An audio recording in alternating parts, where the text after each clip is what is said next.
The universe operates on principles we understand: physics, chemistry, the fundamental laws of cause and effect. Starfleet has catalogued thousands of species, mapped countless star systems, and encountered phenomena that challenge the boundaries of known science. But what happens when something, or someone, appears whose very existence defies not scientific law, but probability itself? When legend walks through a subspace rupture and stands on your bridge, how do you classify that in a tricorder reading? The USS Enterprise-D was conducting a routine survey of the Typhon Expanse, a region known for its subspace instabilities and sensor-scrambling properties. Captain Jean-Luc Picard sat in his command chair, reviewing geological data from the latest probe deployment, when Lieutenant Commander Data's fingers flew across his console with unusual speed. "Captain, I am detecting a significant subspace distortion forming directly ahead. Configuration does not match any known natural phenomenon." Picard rose smoothly. On screen. The view screen shimmered, revealing a writhing tear in space itself, edges crackling with chronoton radiation and verteron particles. It pulsed with an amber light that seemed to breathe, expanding and contracting like a living thing. "Shields up," Picard commanded. "Mr. Worf, analysis." The Klingon security chief's fingers worked his tactical station. "The distortion is generating a temporal displacement field. I am reading. Captain, there is a humanoid life form inside the anomaly." "Humanoid?" Picard stepped closer to the screen. "From where?" "Sensors indicate the temporal signature originates from Earth. Late 20th or early 21st century. Data tilted his head, processing. "However, the quantum resonance pattern suggests this individual has been displaced outside normal spacetime for approximately 372 years, subjectively experienced as mere seconds." Before Picard could respond, the anomaly collapsed inward with a flash of light that briefly overwhelmed the view screen. When the sensors cleared, the distortion had vanished, and their internal sensors screamed a proximity alert. "Intruder alert," Worf barked. "Deck 1, main bridge. Single humanoid, no weapons detected." The turbolift doors remained closed. The transporter chief reported no unauthorized beaming. Yet standing near the aft science stations, as if he'd simply walked through a door that didn't exist, was a man. He wore simple civilian clothing, jeans, a dark shirt, boots that had seen real ground beneath them. His build was compact but powerful, the physique of someone who'd spent a lifetime conditioning his body as a weapon. Sandy hair, weathered face, eyes that swept the bridge with the calm assessment of a man who'd walked into countless unknown situations and walked out alive. His stance was relaxed, balanced, hands loose at his sides, but every officer with combat training recognized the coiled readiness beneath that stillness. Commander William Riker's hand moved toward his phaser. Worf had already drawn his, though he hadn't yet aimed it. The man's gaze settled on Picard. No fear. No confusion. Just evaluation. "Captain," the man said, his voice carrying a Texas drawl that predated warp drive by 2 centuries, "I'd appreciate it if someone could tell me where the hell I am, and how I got here from a martial arts demonstration in Houston." Picard raised a hand, signaling Worf to hold fire. "I am Captain Jean-Luc Picard of the Federation Starship Enterprise. You've experienced a temporal displacement. What is your name?" "Chuck Norris." The name meant nothing to Picard. Data's eyes flickered, accessing historical databases. Counselor Deanna Troi, seated beside the captain's chair, leaned forward slightly. "Captain, I sense no deception. He's genuinely disoriented, but maintaining remarkable emotional control. There's also something else. Confidence, but not arrogance. He's assessing us as potential threats." "Mr. Norris," Picard began, "you've been transported approximately 370 years into your future. You're aboard a starship, traveling faster than light through interstellar space. I understand this must be overwhelming." Chuck's expression didn't change. I've been dropped behind enemy lines, fought in jungles where every shadow wanted me dead, and taught thousands of students that the mind adapts faster than the body if you let it. So you're telling me I'm in the future, on a spaceship. Okay. What's the threat level? Riker blinked. Worf's grip on his phaser loosened fractionally, respect flickering across his Klingon features. Data spoke up. Captain, I have completed my database search. Chuck Norris was a championship martial artist, actor, and cultural figure of significant note in the late 20th and early 21st centuries. Six-time undefeated world professional middleweight karate champion. United States Air Force veteran. Founder of. That's enough, Data. Picard studied their unexpected guest. Mr. Norris, there is no immediate threat. However, your arrival has created a temporal anomaly that requires investigation. Dr. Crusher, please report to the bridge. I'd like our guest examined to ensure the displacement hasn't caused any physical harm. Chuck nodded once. Appreciated. But I'm fine. What I need is information. If I'm 300 years from home, I want to know what happened to Earth. My family. Everything I knew. Troy's empathic senses registered the controlled grief beneath those words, a warrior's discipline holding back the weight of loss. Captain, perhaps we should continue this conversation in a more comfortable setting. Before Picard could respond, Data interrupted. Captain, I am detecting multiple subspace transmissions converging on our position. Their origin points suggest our arrival in this region, and Mr. Norris's appearance, have attracted attention. From whom? Picard demanded. Klingon Empire, Romulan Star Empire, and, Data paused, his positronic brain processing an improbability. Captain, I am also detecting a Q signature forming near the starboard bow. Chuck Norris glanced toward the view screen, then back at Picard. I don't know who Q is, but I recognize that look. You've got company coming, and you're not happy about it. Picard sighed. Mr. Norris, welcome to the 24th century. I suspect your arrival has just become far more complicated than a simple temporal displacement. A flash of light erupted on the bridge. Standing between the command chair and the view screen, dressed in a Starfleet captain's uniform, was Q, omnipotent, insufferable, and grinning like a child who just discovered a new toy. Mon Capitaine. Q spread his arms theatrically. You're always stumbling into the most delicious coincidences. A legend walks through time itself and lands on your bridge, and you are going to waste him on medical examinations? No, no, no. This requires a proper introduction. Q snapped his fingers. The bridge disappeared. If you want to see more characters enter the Star Trek universe, hit that subscribe button and drop the name of a character you'd want to see in the comments below. Live long and prosper. Chuck, Picard, Riker, Worf, Data, and Troy stood in a holographic recreation of an ancient Roman Colosseum, packed with thousands of spectators whose faces blurred into shadows. The sun blazed overhead. Sand crunched beneath their boots. There, Q said, gesturing grandly. Much better. After all, when you have the warrior Earth forgot it sent forward in time, you don't waste the moment with polite conversation. You test him. Picard stepped forward, fury barely contained.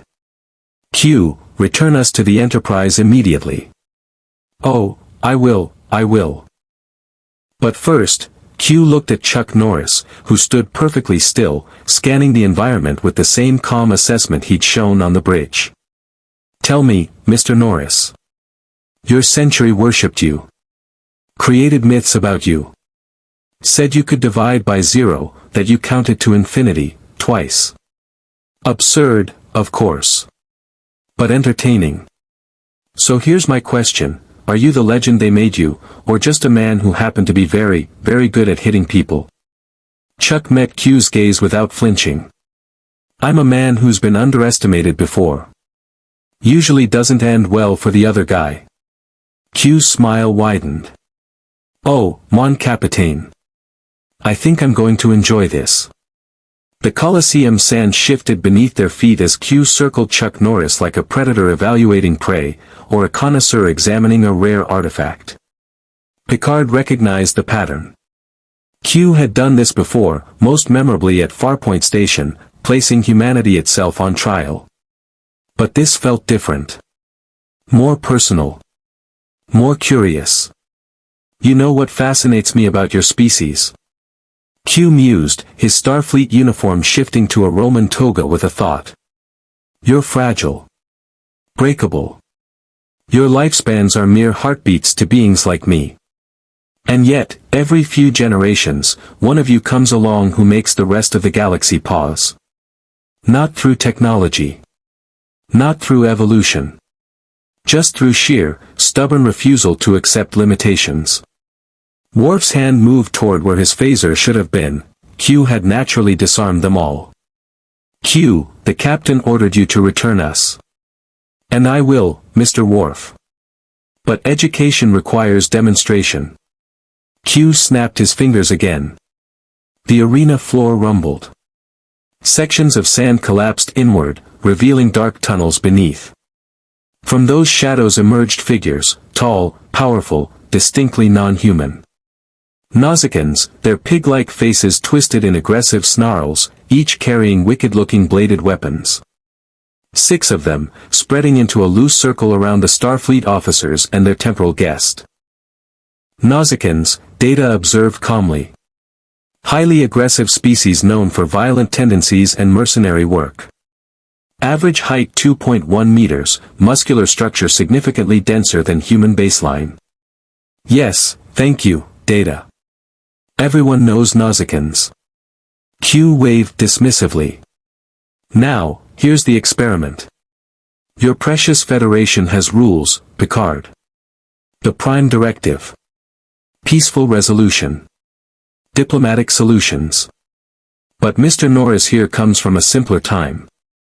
A time when a man solved problems with his hands, his will, and his conviction. So let's see which philosophy survives. Chuck had already shifted his stance, feet shoulder-width apart, weight distributed, hands raised in a modified ready position. His eyes tracked each Nausicaan, measuring distances, calculating angles. Captain, I'm guessing these things are stronger than they look.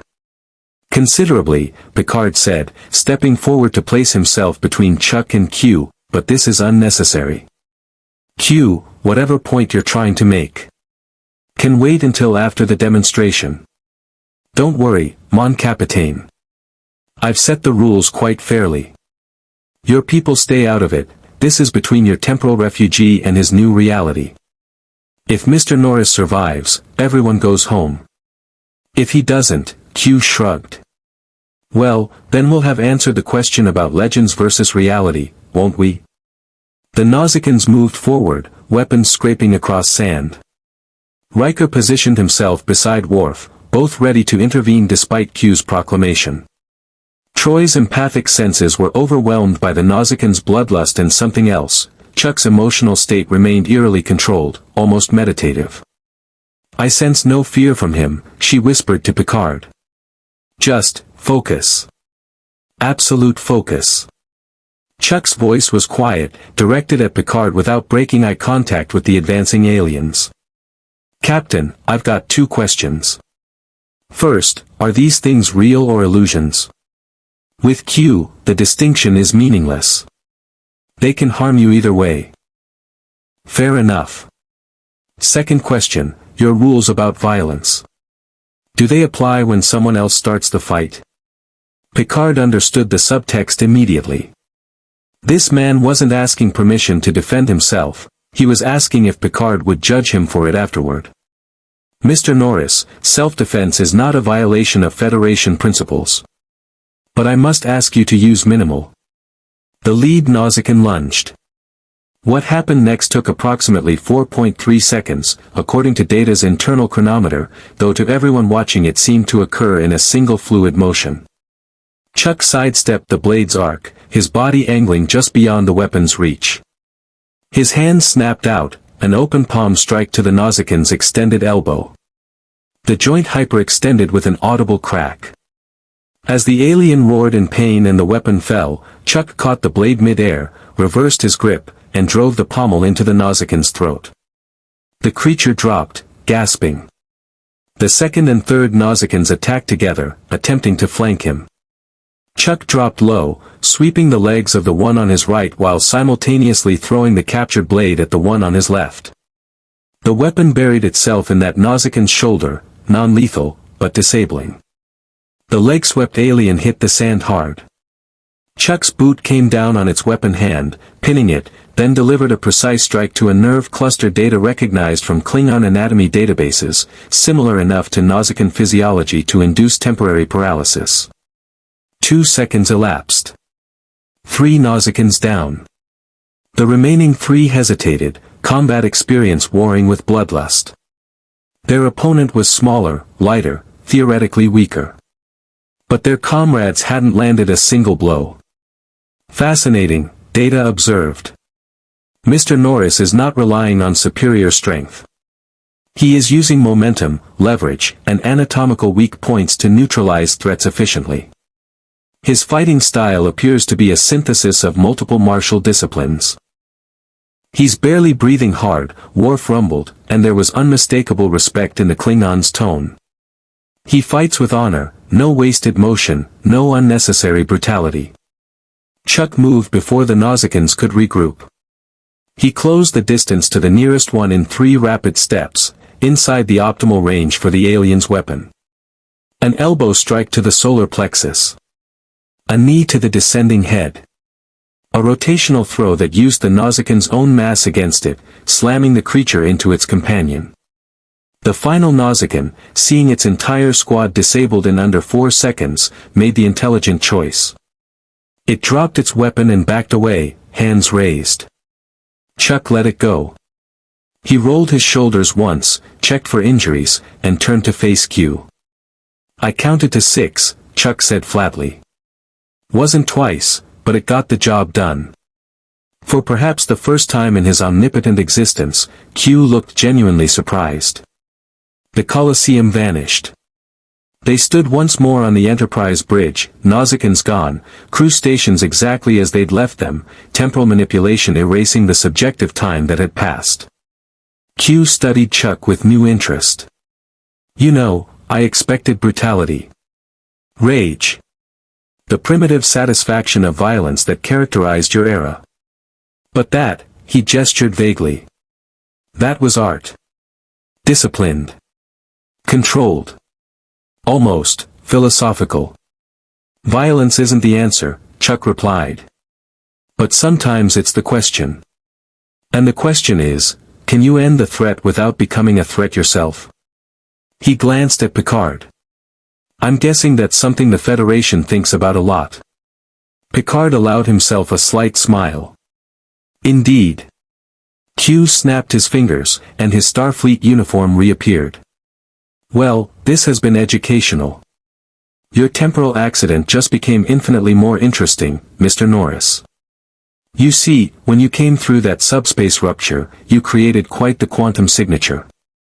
Half the quadrant's major powers just detected it. The Klingon think you're a new weapon. The Romulans think you're a Federation experiment. And the Borg," Q's expression shifted to something resembling concern. "Well, the Borg detected biological distinctiveness operating at efficiency levels that shouldn't be possible for unmodified humans. They're very interested."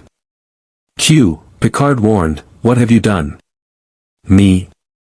Nothing. I merely observed. But I will offer one piece of advice, mon capitaine." Q leaned closer to Chuck. "The myths your era created about you. The impossible feats. The legends that defied logic. They weren't entirely fiction. They were prophecy. You were never meant to stay in your own time. You were always meant to be here, now, when humanity would need proof that we're more than our technology." He vanished in a flash of light. The bridge was silent for 3 full seconds. Lieutenant Commander Geordie LaForge's voice crackled over the comm bridge, "This is engineering. I've got some very strange readings from that Q encounter. The temporal displacement signature that brought Mr. Norris here. It's not decaying. If anything, it's stabilizing. Captain, I think whatever brought him through was intentional. Data's console beeped urgently. Captain, sensors detect 3 vessels approaching our position at high warp. Klingon bird of prey, Romulan warbird, and, he paused, processing. Captain, the 3rd vessel's energy signature is consistent with Borg technology. Riker turned to Picard. Orders, sir. Before Picard could respond, Chuck spoke quietly. Captain, I don't understand half of what I just heard. But I know when someone's painted a target on your back because of me. If you want to drop me on the nearest planet and let me figure this out alone, I'll understand.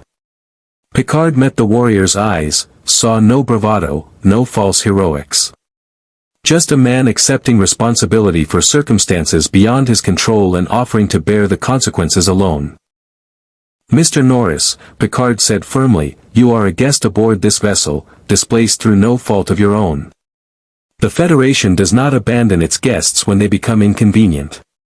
Mr. Worf, yellow alert. Prepare to receive multiple delegations. It seems we're about to become very popular. Worf's smile was predatory. With pleasure, Captain. Chuck nodded once. Then I guess it's time I learned what the 24th century expects from a man out of time. Data tilted his head. If I may, Mr. Norris, based on what I just witnessed, I suspect the 24th century is about to learn what you expect from it. The Enterprise's conference room had hosted diplomatic negotiations with dozens of species, mediated disputes that could have sparked interstellar wars, and witnessed Picard navigate the treacherous waters of galactic politics with the skill of a master strategist. But as 3 distinctly different vessels assumed holding positions around the starship, even the captain's considerable experience felt inadequate for what was about to unfold. Status, Picard commanded, standing at the head of the table. Chuck Norris sat to his right, flanked by Riker and Troy. Worf stood at tactical position near the wall-mounted display. Data occupied his usual seat, fingers steepled as he processed incoming data. The Klingon bird of prey identifies itself as the IKS Koroth, Data reported. Commander is Captain Koloth, a veteran officer with 43 years of service.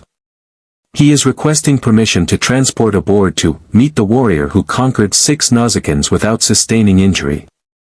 Worf's eyebrows rose fractionally. Koloth is no ordinary captain. He served with distinction during the Federation-Klingon conflicts before the Khitomer Accords. If he requests an audience, he does so with the High Council's blessing. And the Romulans? Picard asked. The Romulan warbird Dividices has deployed stealth protocols. I can only track their position through gravimetric distortions. No hails, no identification. Standard Tal shear methodology. They are observing. And the Borg? Data's expression, as close to troubled as an android could manage, spoke volumes. Captain, the vessel is not a cube.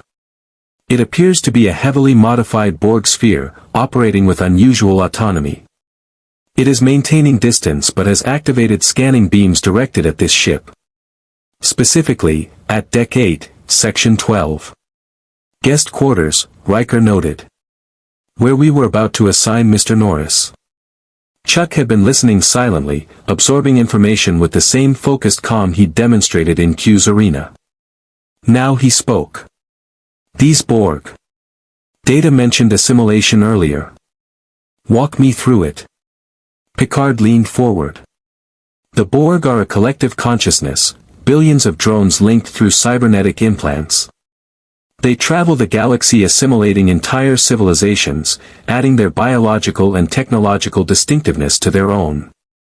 Resistance, as they frequently inform their victims, is futile. Cybernetic.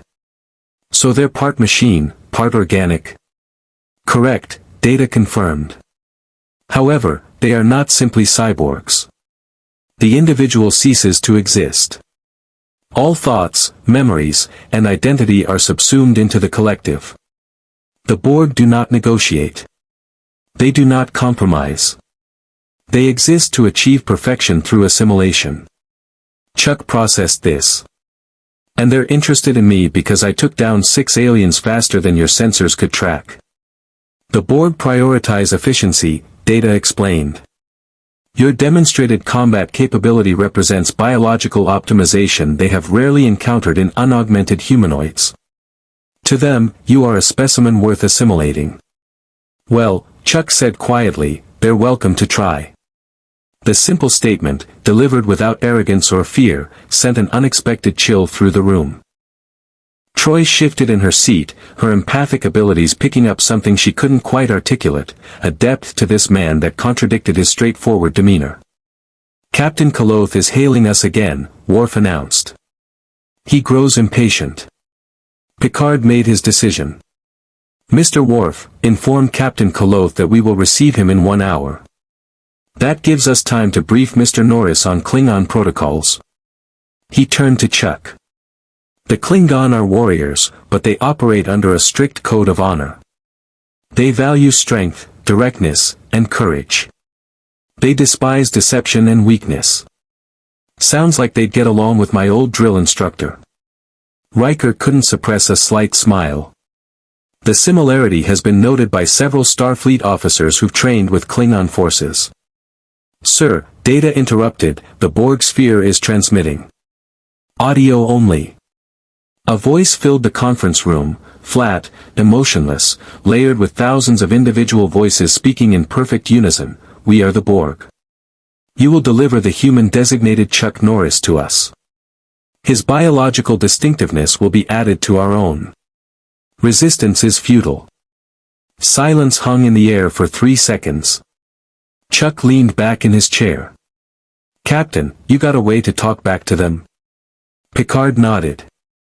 Data activated the channel. Chuck's voice, still carrying that Texas drawl, filled with a calm certainty that somehow carried more weight than the Borg's mechanical chorus. This is Chuck Norris. I've heard your pitch.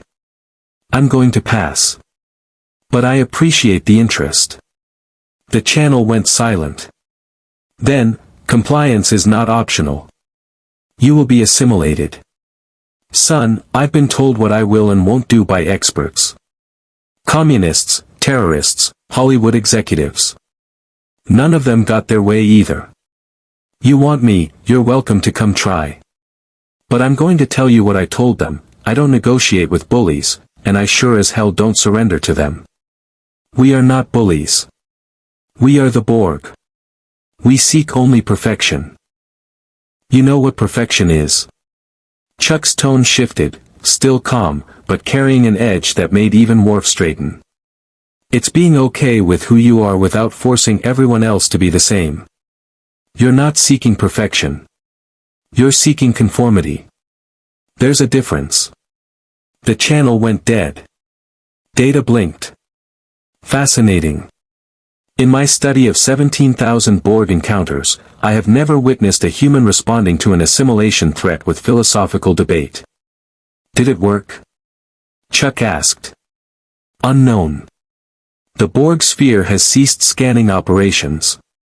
It remains in position, but appears to be processing. Troy leaned forward. Captain, I couldn't sense emotions from the Borg transmission, they're shielded by their collective consciousness. But I sensed something from Mr. Norris during that exchange. He wasn't posturing. He genuinely believes what he said. Because it's true, Chuck replied. I've spent my life teaching martial arts.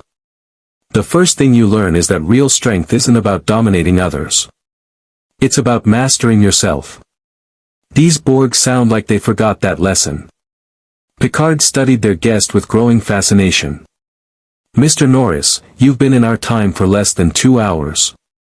You've faced an omnipotent being, defeated 6 armed combatants, and just responded to the galaxy's most feared threat by offering philosophical criticism. I must ask, are you always this adaptable? Chuck shrugged.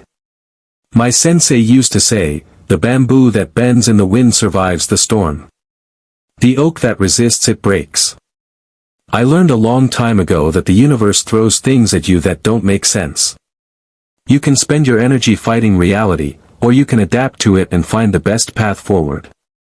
Doesn't matter if I'm in 1990 or 2370, principles don't change. A warrior philosopher, Worf said, and there was unmistakable approval in his voice. The Klingon will respect this. Speaking of which, Riker checked his chrono. We have 45 minutes before Captain Koloth arrives. Mr. Norris, there are some Klingon customs you should know about. Will there be fighting? Possibly. Then I already know the important part. Show respect, stand your ground, and never back down from a challenge you can't afford to lose. Worf's lips pulled back in what might have been a smile. You will do well with Klingon. Data's console chimed. Captain, the Romulan warbird is maneuvering. They are positioning themselves between us and the Borg sphere. Interesting, Picard mused. The Romulans see an opportunity. If the Borg are fixated on Mr. Norris, they may be planning to exploit our distraction. Or, Troy suggested, they're trying to prevent the Borg from acquiring him. The Tal Shir thinks strategically. A human who can philosophically confuse the Borg and physically defeat multiple opponents simultaneously would be valuable intelligence. So everyone wants a piece of me, Chuck observed. Klingon want to test me, Romulans want to study me, and the Borg want to absorb me. What does the Federation want? The question hung in the air. Picard considered it carefully before responding. The Federation wants to understand you, Mr. Norris. And to ensure that your displacement through time doesn't become an excuse for exploitation by those with less principled intentions.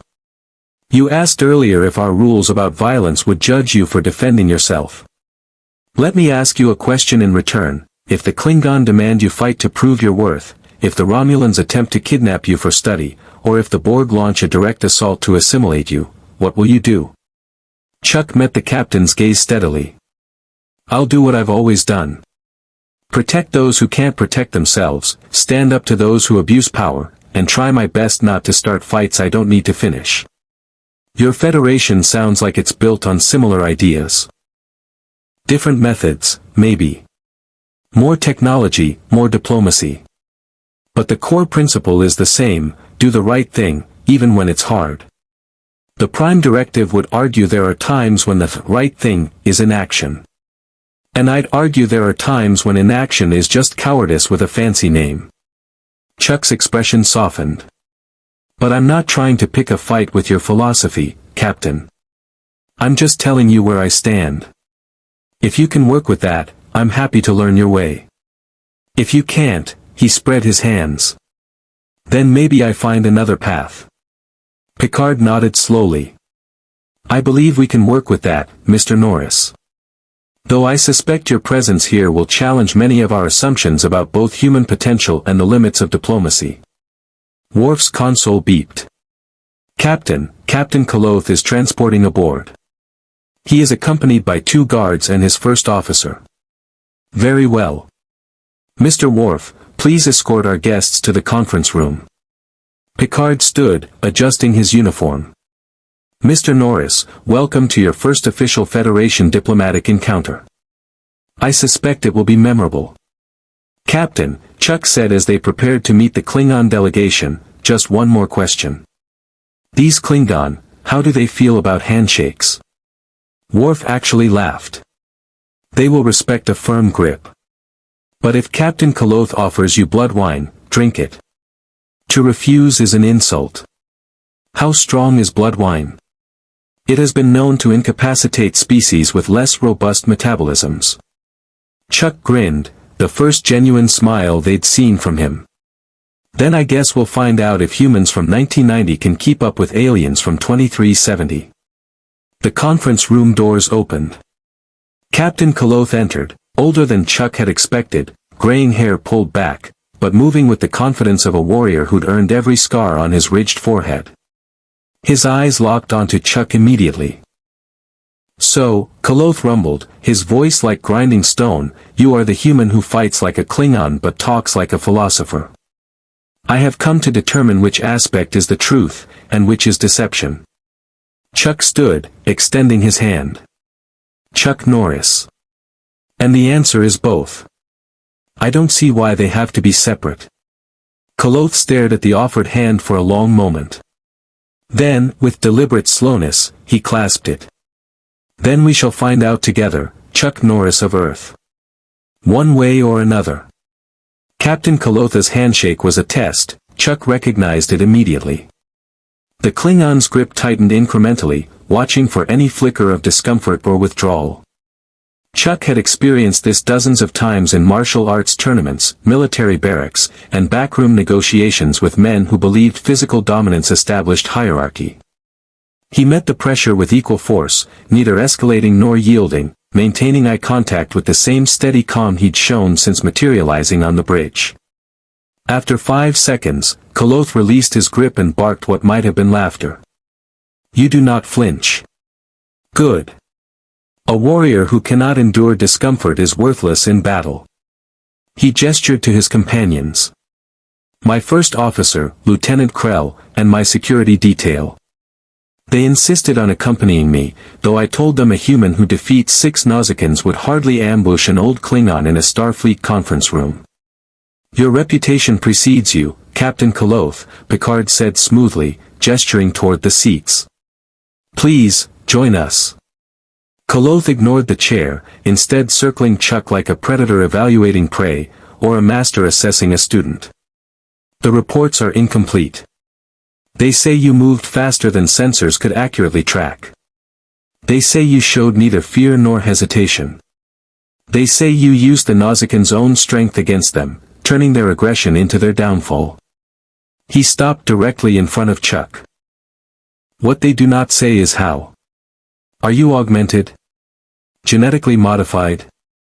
Does the Federation possess enhancement technology they have not shared with the Klingon Empire? No augmentation, Chuck replied. Just training. Discipline. And about 40 years of learning how to read an opponent's movements before they make them. 40 years. Kolotha's eyes narrowed. You are from Earth's past, yes.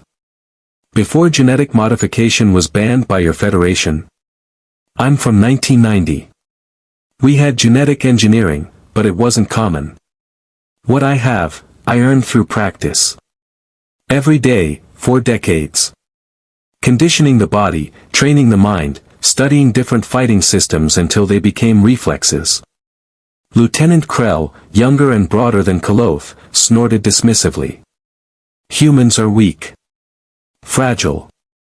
I have fought your Starfleet security personnel. They rely on their phasers because their bodies cannot match Klingon strength. Chuck turned his attention to the lieutenant. You're probably right about strength. I'd guess you're stronger than me pound for pound. But fighting isn't about who's strongest. It's about who makes the fewest mistakes. Words, Krell growled. Humans hide behind words when their bodies fail them. Worf stepped forward, tension evident in his posture. Lieutenant, you will show respect to our guest. But Koloth raised a hand, silencing his first officer. The old captain's eyes gleamed with interest. No, Worf. Let the young ones test each other. It is the Klingon way. Lieutenant Krell believes he is stronger. Chuck Norris believes strength is not the deciding factor. There is a simple way to determine truth. He looked at Picard. Captain, your holodeck. Does it have combat programs? Picard's expression remained diplomatically neutral. It does. However, I'm not certain staging a fight between our guest and your first officer serves diplomatic purposes. On the contrary, Koloth replied, it serves perfectly. Klingon respects strength and skill. If Chuck Norris can best Krell in honorable combat, he earns the Empire's respect. If Krell defeats him, we know the Nausicaan victory was fortune, not skill. Either way, questions are answered. Chuck glanced at Picard, reading the captain's hesitation. Captain, I'm okay with this if you are. Might as well establish where I stand with at least one of the groups circling your ship. Troy leaned close to Picard, her voice barely a whisper. Captain, I sense genuine curiosity from Koloth, not malice. He's testing Mr. Norris, but also testing us. He wants to see how the Federation handles a human who doesn't fit their standard diplomatic profile. Riker added his own quiet observation. Sir, if we refuse, we look like we're protecting Mr. Norris because we doubt his capabilities. That sends the wrong message to the Klingon, and to the Romulans watching from their warbird. Picard weighed the variables. Finally, he nodded. Very well. Holodeck 2. Mr. Data, please program a neutral combat environment. Non-lethal parameters, but realistic consequences for injuries. And establish strict rules. This is a test of skill, not a death match. Understood, Captain. Data's fingers moved across his console. Program complete. A simple arena, padded flooring to minimize impact injuries, and holographic medical monitoring. The program will terminate if either participant sustains injuries beyond acceptable parameters. 10 minutes later, the group assembled in Holodeck 2. Data had created a circular arena approximately 20 meters in diameter, surrounded by tiered seating where Picard, Riker, Troy, Worf, and Koloth observed.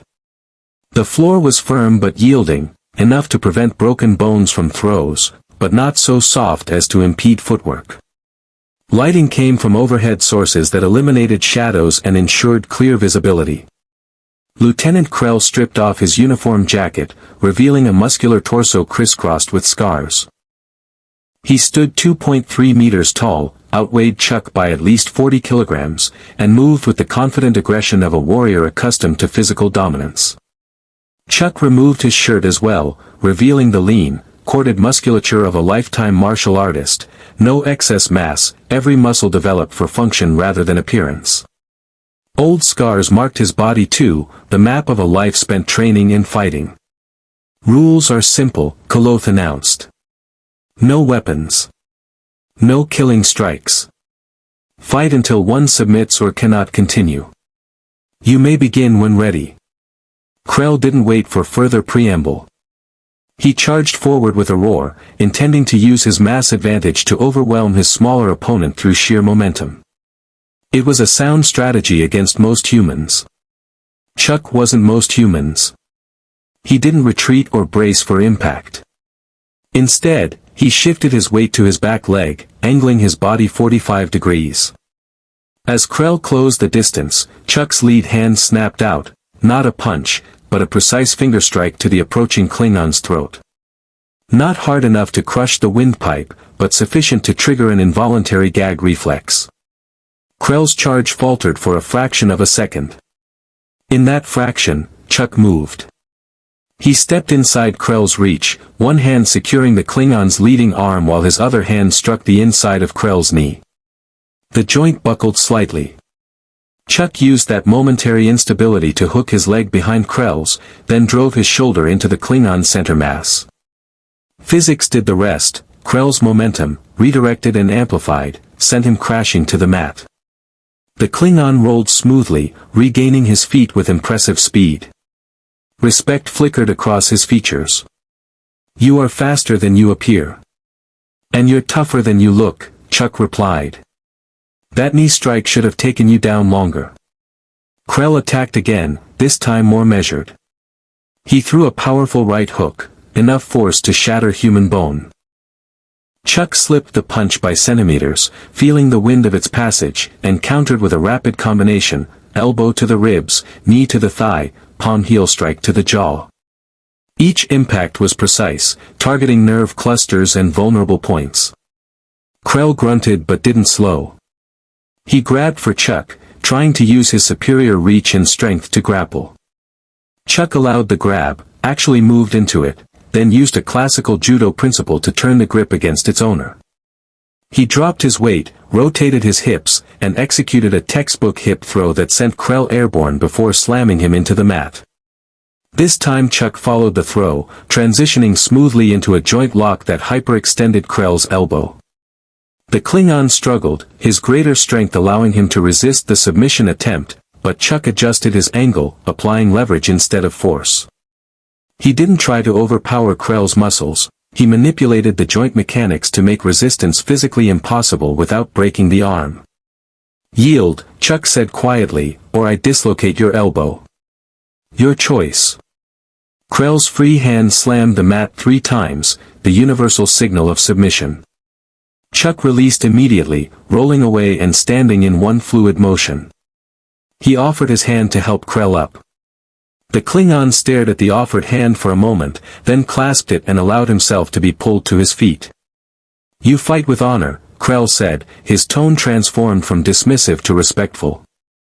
You could have broken my arm, but you gave me the choice to yield. This is the warrior's way. No point breaking something if I don't have to, Chuck replied. Besides, you'll learn more from losing intact than you would from an injury. Koloth rose from his seat, descending into the arena. 3 minutes, 42 seconds. You defeated a Klingon warrior in less than 4 minutes using technique, leverage, and tactical thinking. No brute force. No weapons. Just skill. He looked at Picard. Captain, I came here to determine if this human was weapon or accident. I have my answer. He is neither. He is something your Federation has forgotten it values, the perfected human warrior, achieved not through genetic manipulation or technological enhancement, but through discipline and dedication. Picard descended as well. Captain Koloth, I assume this means the Klingon Empire's interest in Mr. Norris has been satisfied? Hardly. Kolotha's expression shifted to something resembling a grin. It means our interest has increased. The High Council will want to know more about this human. Some will want to recruit him. Others will want to test him further. And a few, his voice lowered. A few will see him as a threat to the convenient narrative that humans are weak without their technology. And you? Chuck asked. What do you see? Koloth met his gaze with the directness of a fellow warrior. I see a man who understands that true strength comes from within. I see someone who could teach many Klingon what they have forgotten in their pursuit of glory through bloodshed. And I see someone the Borg will never successfully assimilate, because what makes you dangerous cannot be copied by machines, it must be earned through years of suffering, learning, and growth. Data's voice interrupted from the holodeck control panel. Captain, sensors detect the Borg sphere is moving. It is approaching our position. The holodeck environment vanished, replaced by the standard grid pattern. Picard tapped his comm badge. Picard to bridge. Report. Worf's voice responded, he'd returned to his station during the match. Sir, the Borg sphere has broken its holding position and is on an intercept course. They are hailing us. Audio only. Put it through. The Borg's collective voice filled the holodeck. We have analyzed the combat encounter. The human designated Chuck Norris represents biological optimization achieved through experiential adaptation rather than genetic or technological enhancement. This distinctiveness is unique. We will assimilate him to understand this adaptation process. Resistance is futile. Chuck stepped forward. Computer, can they hear me? Affirmative, data confirmed. All right then. Chuck's voice carried that same unshakable calm. Let me make something clear. I watched what happened in your analysis. You saw me fight, and you think you can assimilate what I've learned. But here's what you're missing, what I have isn't data. It's not information you can download and replicate. It's 40 years of getting hit, making mistakes, failing, learning, and becoming better through effort. You can copy my techniques, but you can't copy the experience that makes them work. You want to be perfect? Start by understanding that perfection isn't achieved by taking from others. It's built one day at a time, through discipline you choose for yourself.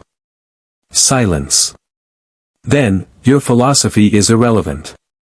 Your biological distinctiveness will be added to our own. We will adapt. You say that a lot, Chuck observed. We will adapt. But adapting isn't the same as learning. Adapting is reacting to what someone else forces you to do. Learning is choosing to become better. Until you understand the difference, you're not seeking perfection, you're just collecting pieces of other people's achievements and calling it progress. The channel went dead. Koloth laughed, a deep, genuine sound. I like this human. He insults the Borg the same way he fights, with precision and without fear. Picard's combadge chirped. Captain, Worf reported, the Borg sphere has stopped its approach. It is holding position 3,000 kilometers from our location. They appear to be debating. Debating? Riker's voice carried surprise. The Borg don't debate. They assimilate or they retreat. Nonetheless, Commander, their neural interlink activity has increased by 300%. They are processing something. Troi closed her eyes, concentrating. Captain, I'm sensing confusion. No, that's not quite right. It's more like uncertainty. As if the collective is encountering a problem it cannot immediately solve. Chuck looked at Picard. Did I just confuse an entire cyborg army by giving them a philosophy lecture? It would appear so, Data confirmed. In my records of Borg encounters, I can find no instance where a potential assimilation target engaged them in philosophical debate rather than military resistance. You have introduced a variable the collective has not previously encountered, the suggestion that their fundamental approach to perfection may be flawed. Koloth clapped Chuck on the shoulder, a gesture that would have staggered most humans, but Chuck absorbed the impact with barely a shift in stance. You have given me a story to tell the High Council. A human from the past who defeated a Klingon warrior without dishonor, and then defeated the Borg's certainty with nothing but words and conviction. The Empire will remember this. Captain Koloth, Picard said carefully, may I assume the Klingon Empire's intentions toward Mr. Norris are now friendly? Friendly is not a Klingon word, Captain. But respectful? Yes. We will not interfere with him, nor attempt to recruit him without his consent. He has earned that much. Kolotha's expression grew serious. But I must warn you, the Romulans will not be so honorable. And the Borg, once they finish processing his words, will likely respond with force. Your ship may become a battlefield. Then I suggest, Picard replied, we prepare for that possibility. The Romulan warbird Dividices maintained its position between the Enterprise and the Borg sphere, its cloaking device flickering at the edges of Federation sensors like a predator testing the limits of detection. Captain Picard stood on the bridge, hands clasped behind his back, watching the tactical display with the intensity of a chess master evaluating an opponent's opening gambit. The Romulans are jamming our long-range communications, Data reported from Ops. However, they have not raised shields or powered weapons. Their posture suggests observation rather than aggression. For now, Worf rumbled from tactical. Romulans do not act without purpose. They are waiting for something. Chuck Norris stood near the aft stations, staying out of the crew's way while observing the bridge operations with the attentiveness of someone cataloging every detail for future reference. Captain Koloth had departed 30 minutes earlier, his parting words still echoing in Picard's mind, the Romulans see opportunity where Klingons see honor. Watch your back, Captain. Mr. Data, Picard asked, what is the Borg sphere's current status? They remain stationary, Captain. However, internal activity continues at elevated levels. If I may speculate, they appear to be running simulation scenarios. Simulations of what? Based on their scanning patterns and neural interlink frequency modulation, I believe they are attempting to model Mr. Norris's combat effectiveness against Borg drones. They are trying to determine optimal assimilation strategy. Chuck spoke up. Captain, I don't claim to understand alien psychology, but where I come from, when an enemy starts overthinking a problem, they're usually scared. Not of losing, scared of what winning might cost them. Troi turned from her seat. Mr. Norris makes an interesting point. The Borg typically assimilate first and analyze later. Hesitation suggests they've calculated an unacceptable risk in attempting direct confrontation. What risk could one human pose to a Borg sphere? Riker asked, though his tone suggested he already suspected the answer. Unpredictability, Picard replied. The Borg rely on pattern recognition and adaptation. They assimilate species, analyze their knowledge and capabilities, then neutralize their advantages. But Mr. Norris represents something they've rarely encountered: human potential maximized through non-technological means. They cannot scan his training. They cannot download his experience. They can observe his techniques, but not the 40 years of refinement that makes those techniques effective. Data nodded. Additionally, his philosophical challenge has introduced an ideological variable. The Borg operate under the assumption that their pursuit of perfection is logical and inevitable. Mr. Norris suggested their methodology is fundamentally flawed. This creates cognitive dissonance within the collective. So I gave a bunch of cyborgs an existential crisis, Chuck said dryly. That's a new one for my resume. The bridge crew's tension broke slightly. Several officers suppressed smiles. Even Worf's expression softened marginally. The moment was short-lived.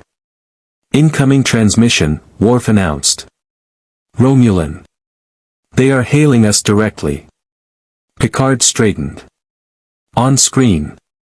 The view screen shifted from the tactical display to reveal a Romulan woman of perhaps 60 years, though with their species' longevity, that could mean anything. She wore the uniform of the Tal Shiar, the Silver Intelligence Agency insignia prominent on her collar. Her eyes were sharp, calculating, and utterly devoid of warmth. Captain Picard, she said, her voice smooth and controlled. I am Commander Sevek of the Tal Shiar. I have been monitoring your situation with great interest. Commander Sevek. Your warbird's presence in Federation space is a violation of the Neutral Zone Treaty. A technicality, Captain. We detected the temporal anomaly that deposited your guest aboard your vessel. The subspace signature was detectable across 3 sectors, hardly a private matter. We came to investigate what could create such a disturbance. Her gaze shifted, finding Chuck on the bridge. And we discovered something far more intriguing than we anticipated. Mr. Norris is under Federation protection, Picard stated firmly. Any attempt to abduct him? Interrogate him? Please, Captain. Give us some credit. The Tal Shiar appreciates subtlety. Sevek's expression remained unreadable. No, we are here to offer information. Consider it a gesture of mutual interest in preventing Borg assimilation of potentially dangerous assets.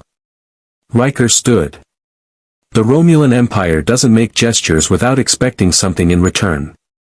Perceptive, Commander. What we expect is simple, a conversation with Mr. Norris. Private. Voluntary. No coercion, no deception. Just dialogue between parties who might share common interests.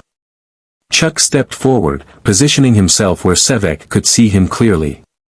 Ma'am, I appreciate the offer, but I'm not in the habit of taking private meetings with intelligence operatives. Nothing personal, I just learned a long time ago that voluntary conversation is usually code for, we're going to try to manipulate you. For the first time, Sevek's expression shifted, a flicker of what might have been amusement. Direct. Refreshingly so. Very well, Mr. Norris. Let me be equally direct. The Borg sphere currently analyzing you is damaged. Our long-range sensors detected microfractures in its hull plating and intermittent power fluctuations in its propulsion systems. It separated from the collective approximately 6 days ago following an encounter with species 8472 in the Delta Quadrant. Data's fingers flew across his console. Captain, her information appears accurate. Detailed scans do reveal structural damage consistent with biomolecular weaponry. Which means, Sevek continued, this is not a standard Borg vessel operating under full collective authority. It is either a scout probe with limited autonomy, or something more troubling, a damaged sphere attempting to prove its worth by acquiring unique biological specimens before rejoining the collective. Either scenario makes it unpredictable and potentially more aggressive than normal Borg operations. Picard absorbed this. Why share this information with us? Because, Captain, the Romulan Star Empire has no interest in seeing the Borg acquire a human capable of confusing their collective consciousness and defeating Klingon warriors with minimal effort. We calculate a 17% probability that assimilating Mr. Norris would provide the Borg with insights that accelerate their adaptation to humanoid combat strategies. That would disadvantage us in future conflicts. She paused. Also, we are curious whether your Federation ideals can protect someone who clearly does not conform to your typical diplomatic profile.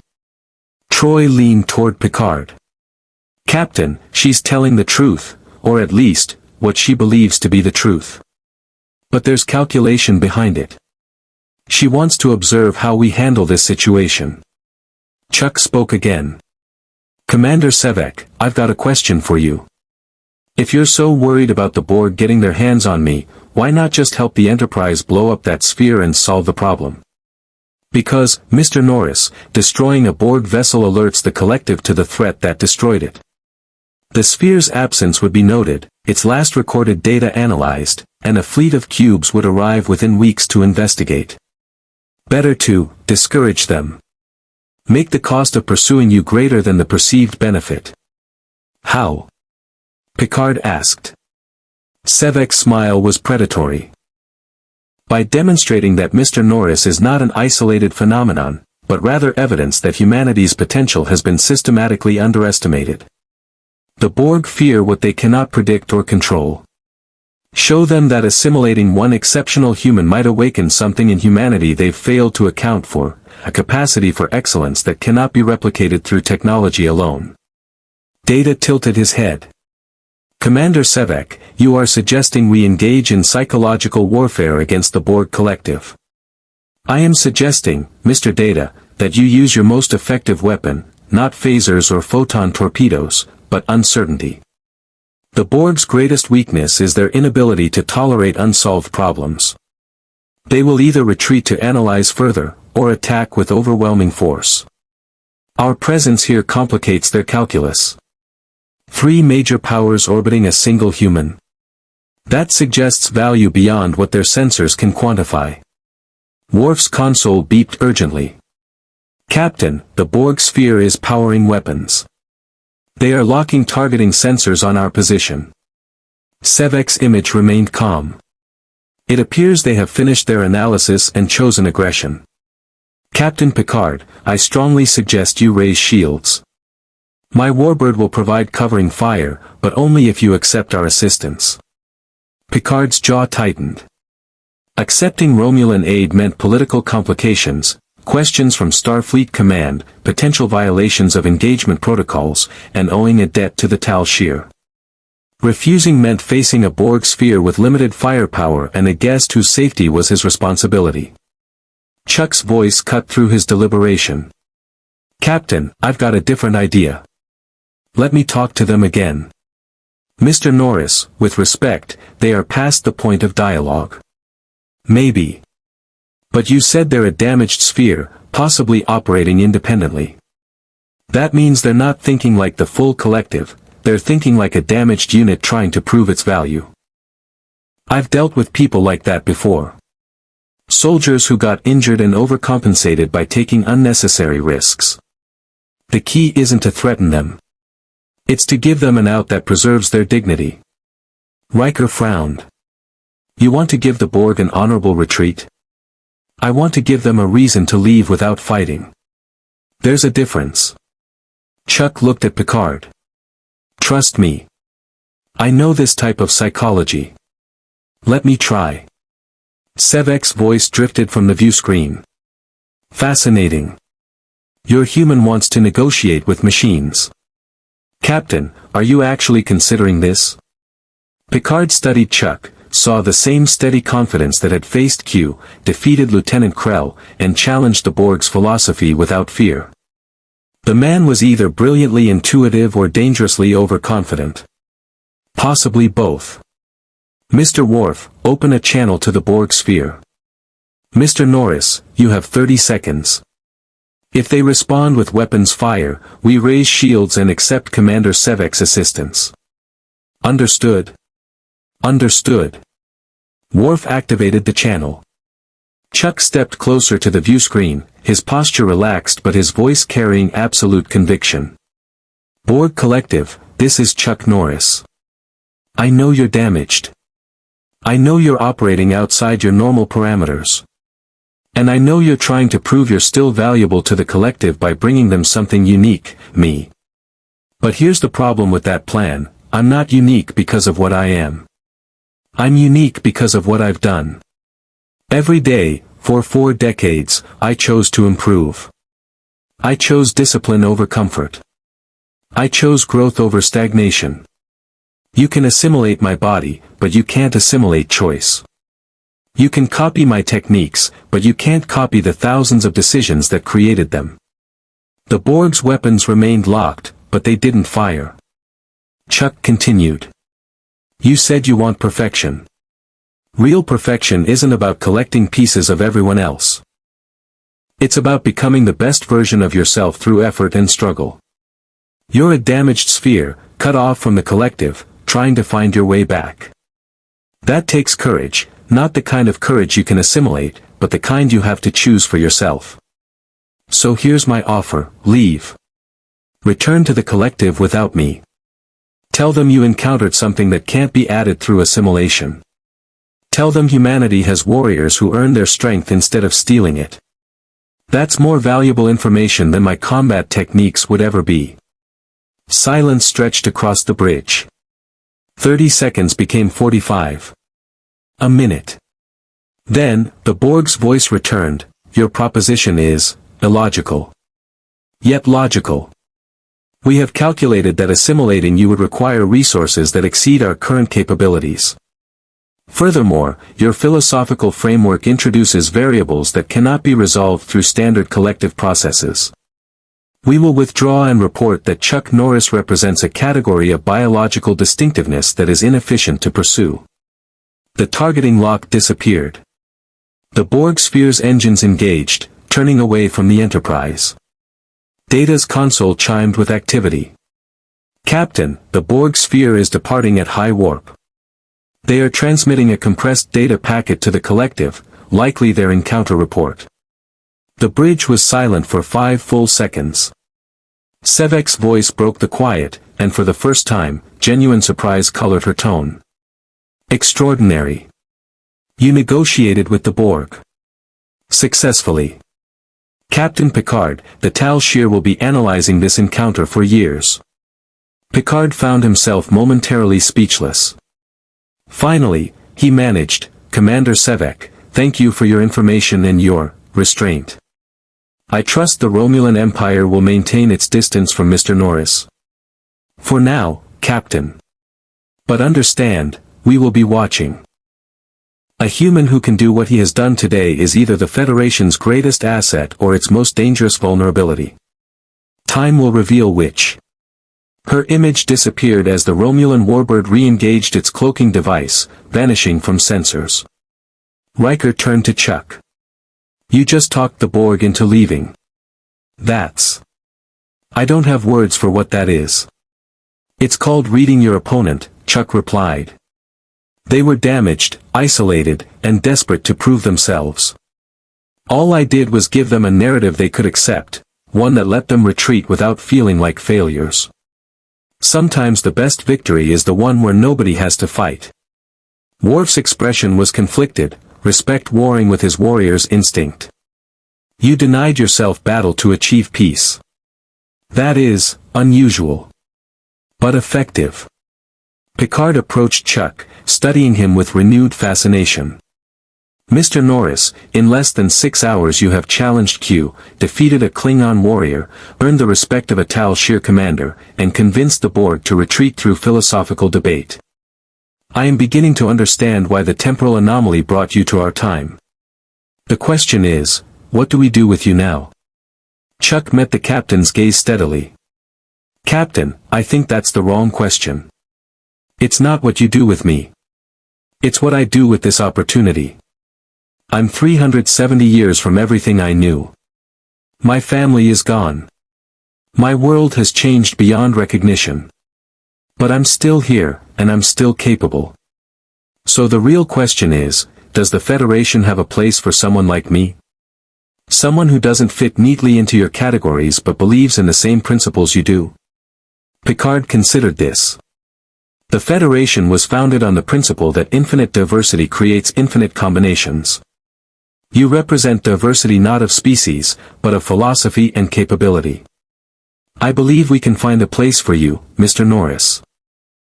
Though I suspect it will challenge many of our assumptions about what that place should be.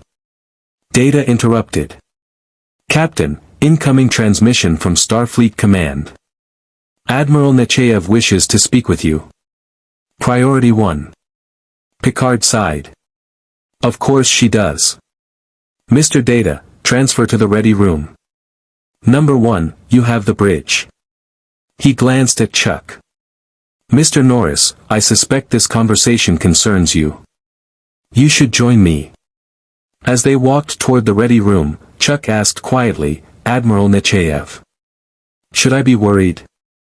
Admiral Nechayev is brilliant, demanding, and possesses very little patience for deviations from protocol, Picard replied. Given that your presence has attracted Klingon, Romulans, and the Borg within 6 hours, I suspect she has questions. Many questions. And if I don't have answers she likes? Picard allowed himself a slight smile.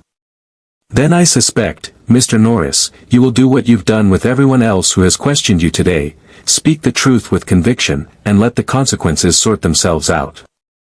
The ready room doors closed behind them, and Admiral Nechayev's stern face filled the view screen.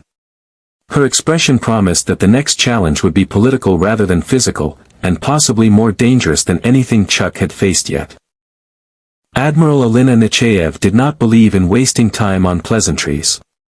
Her gray hair was pulled back severely, her uniform impeccable, and her expression suggested she had been reviewing reports for the past 3 hours and found every single one of them unsatisfactory.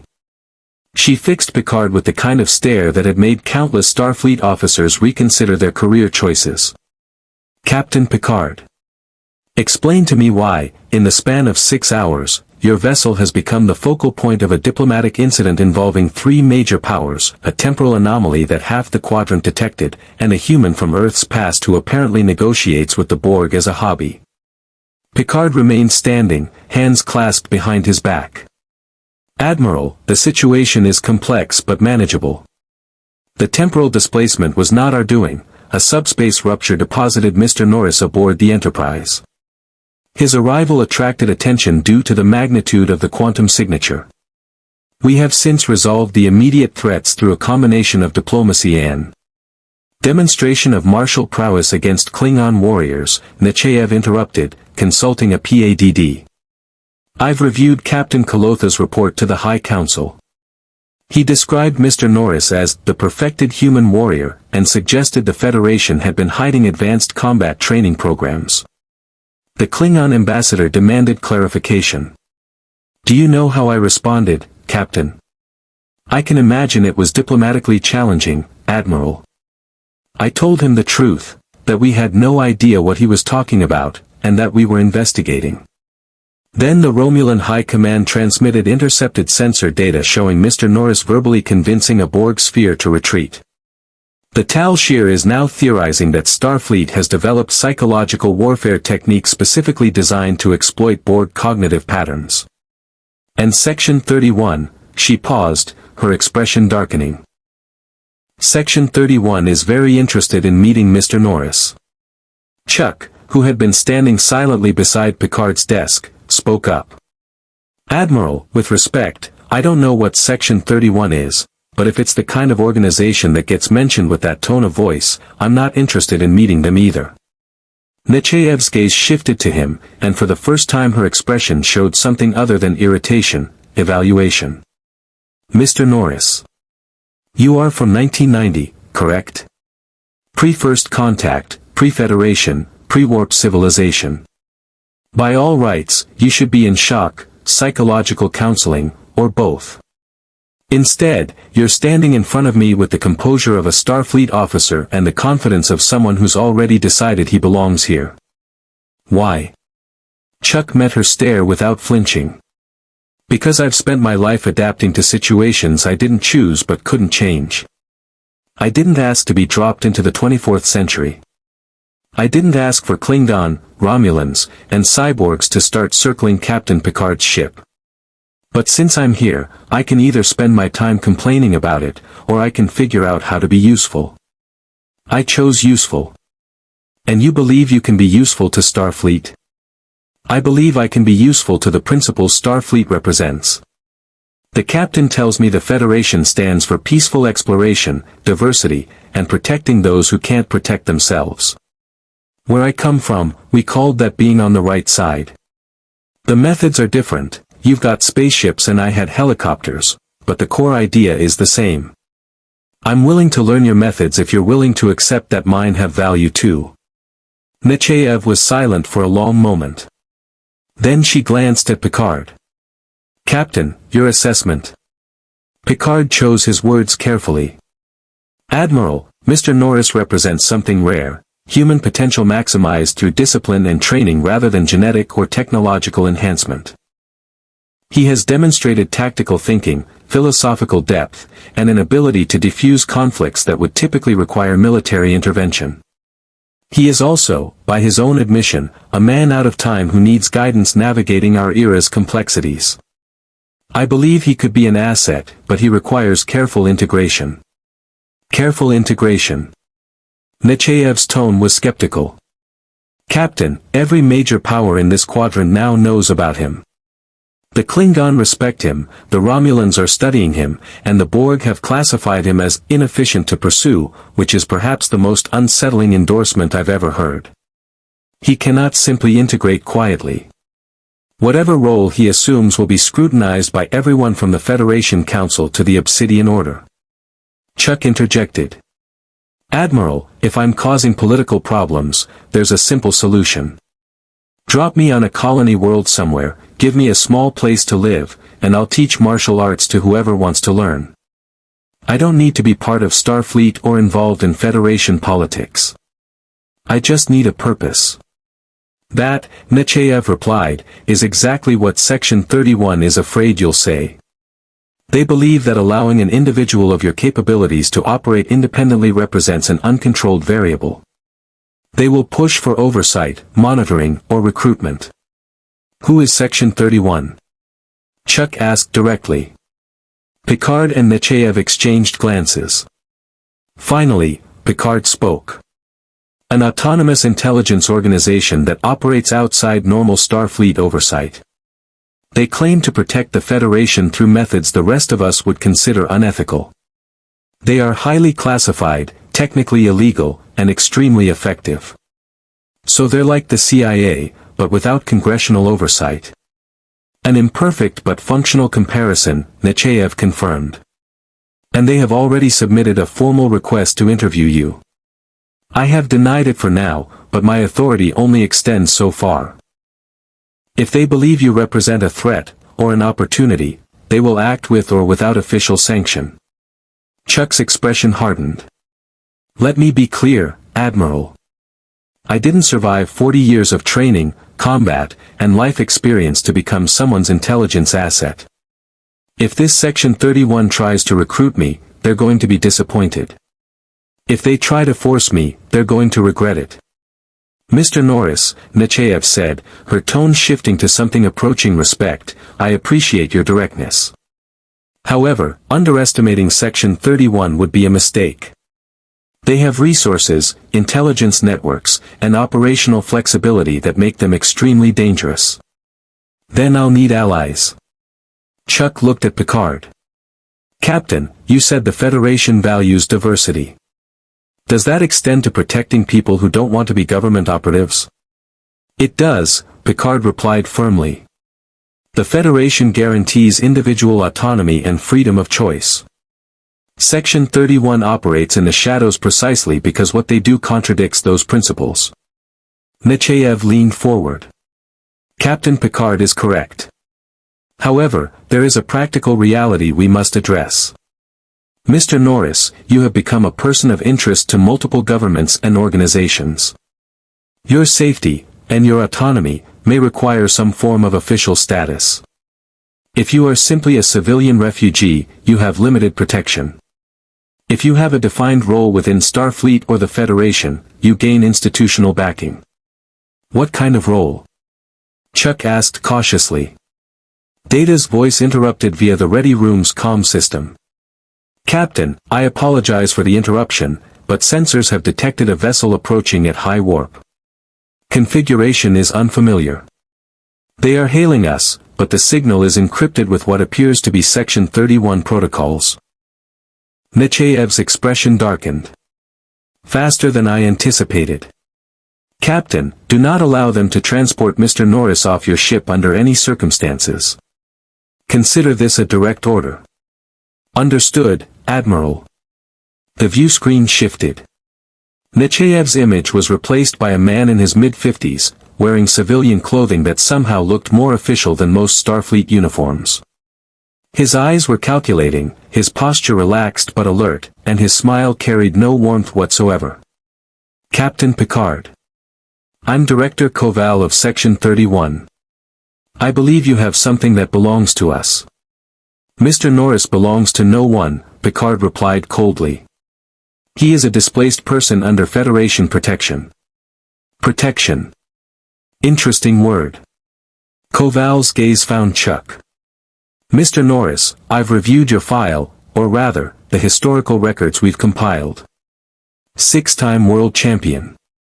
Military veteran. Actor, teacher, philanthropist. Impressive resume. But what really caught our attention was something else.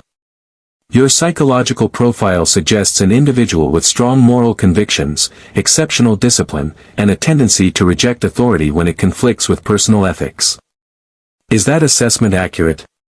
Chuck crossed his arms. If you're asking whether I take orders from people I don't respect, the answer is no. Perfect. That's exactly what we need. Picard stepped between Chuck and the view screen. Director Koval, Mr. Norris is not interested in recruitment. Admiral Nechayev has denied your interview request. I suggest you withdraw before this becomes a formal diplomatic incident. Koval's expression didn't change. Captain, I'm not here to recruit him. I'm here to warn him. And you. Warn us about what? About the Orion Syndicate. About Ferengi arms dealers who will sell his combat techniques to the highest bidder. About rogue colonies that will claim he's a genetic experiment and demand Federation oversight. About the 100 different ways his existence becomes a political weapon. Koval's tone remained conversational. You defeated Klingon warriors and confused the Borg, Mr. Norris. That makes you valuable. Valuable things attract predators. Chuck's voice was level. I can handle predators. I'm sure you can. But can you handle political assassination? Economic sanctions against planets that shelter you? Manufactured evidence suggesting you're a Federation super soldier program designed to militarize member worlds. Because that's what our intelligence suggests is coming. The Romulan Tal Shir is already drafting that narrative. Within a week, the Federation Council will be demanding answers about you, and Captain Picard will be defending decisions he shouldn't have to defend. Picard's jaw tightened. You're suggesting that Mr. Norris's presence creates untenable political pressure unless he cooperates with Section 31.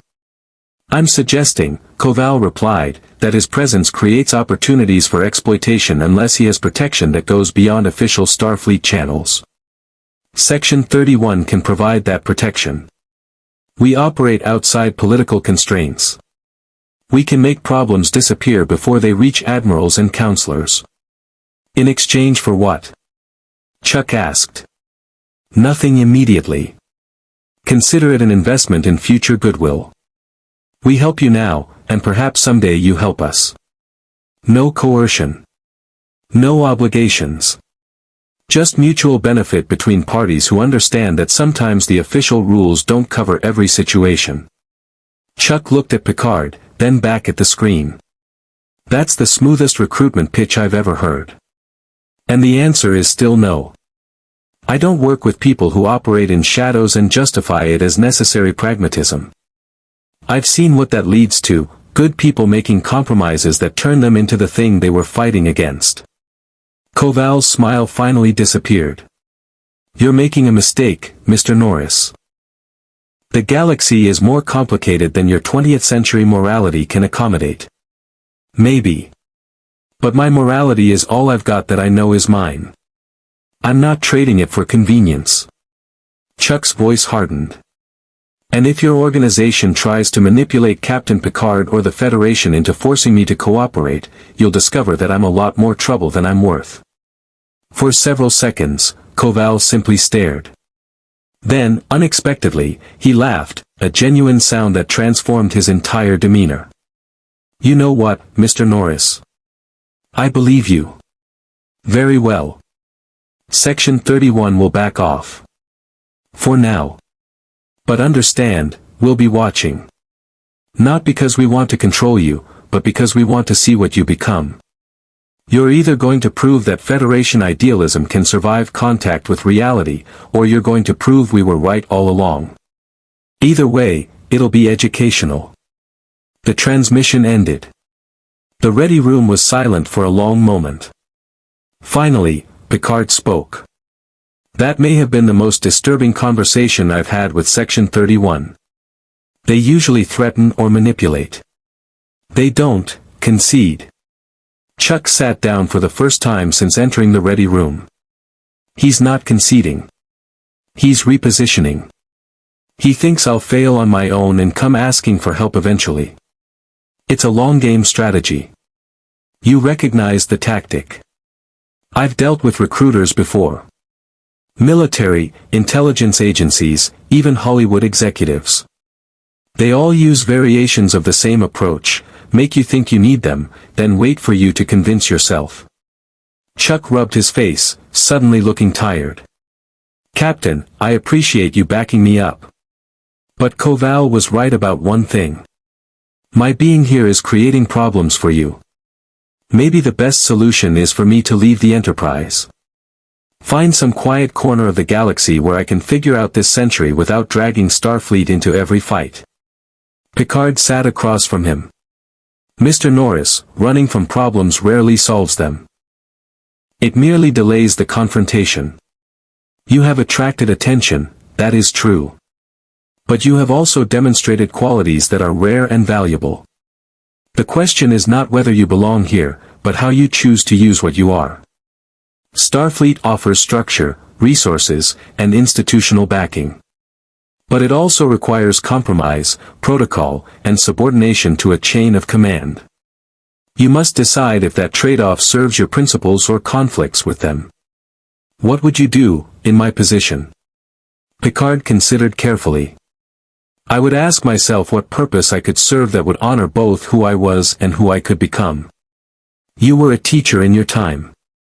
Perhaps that remains your calling, not teaching martial arts alone, but teaching the philosophy that made you what you are.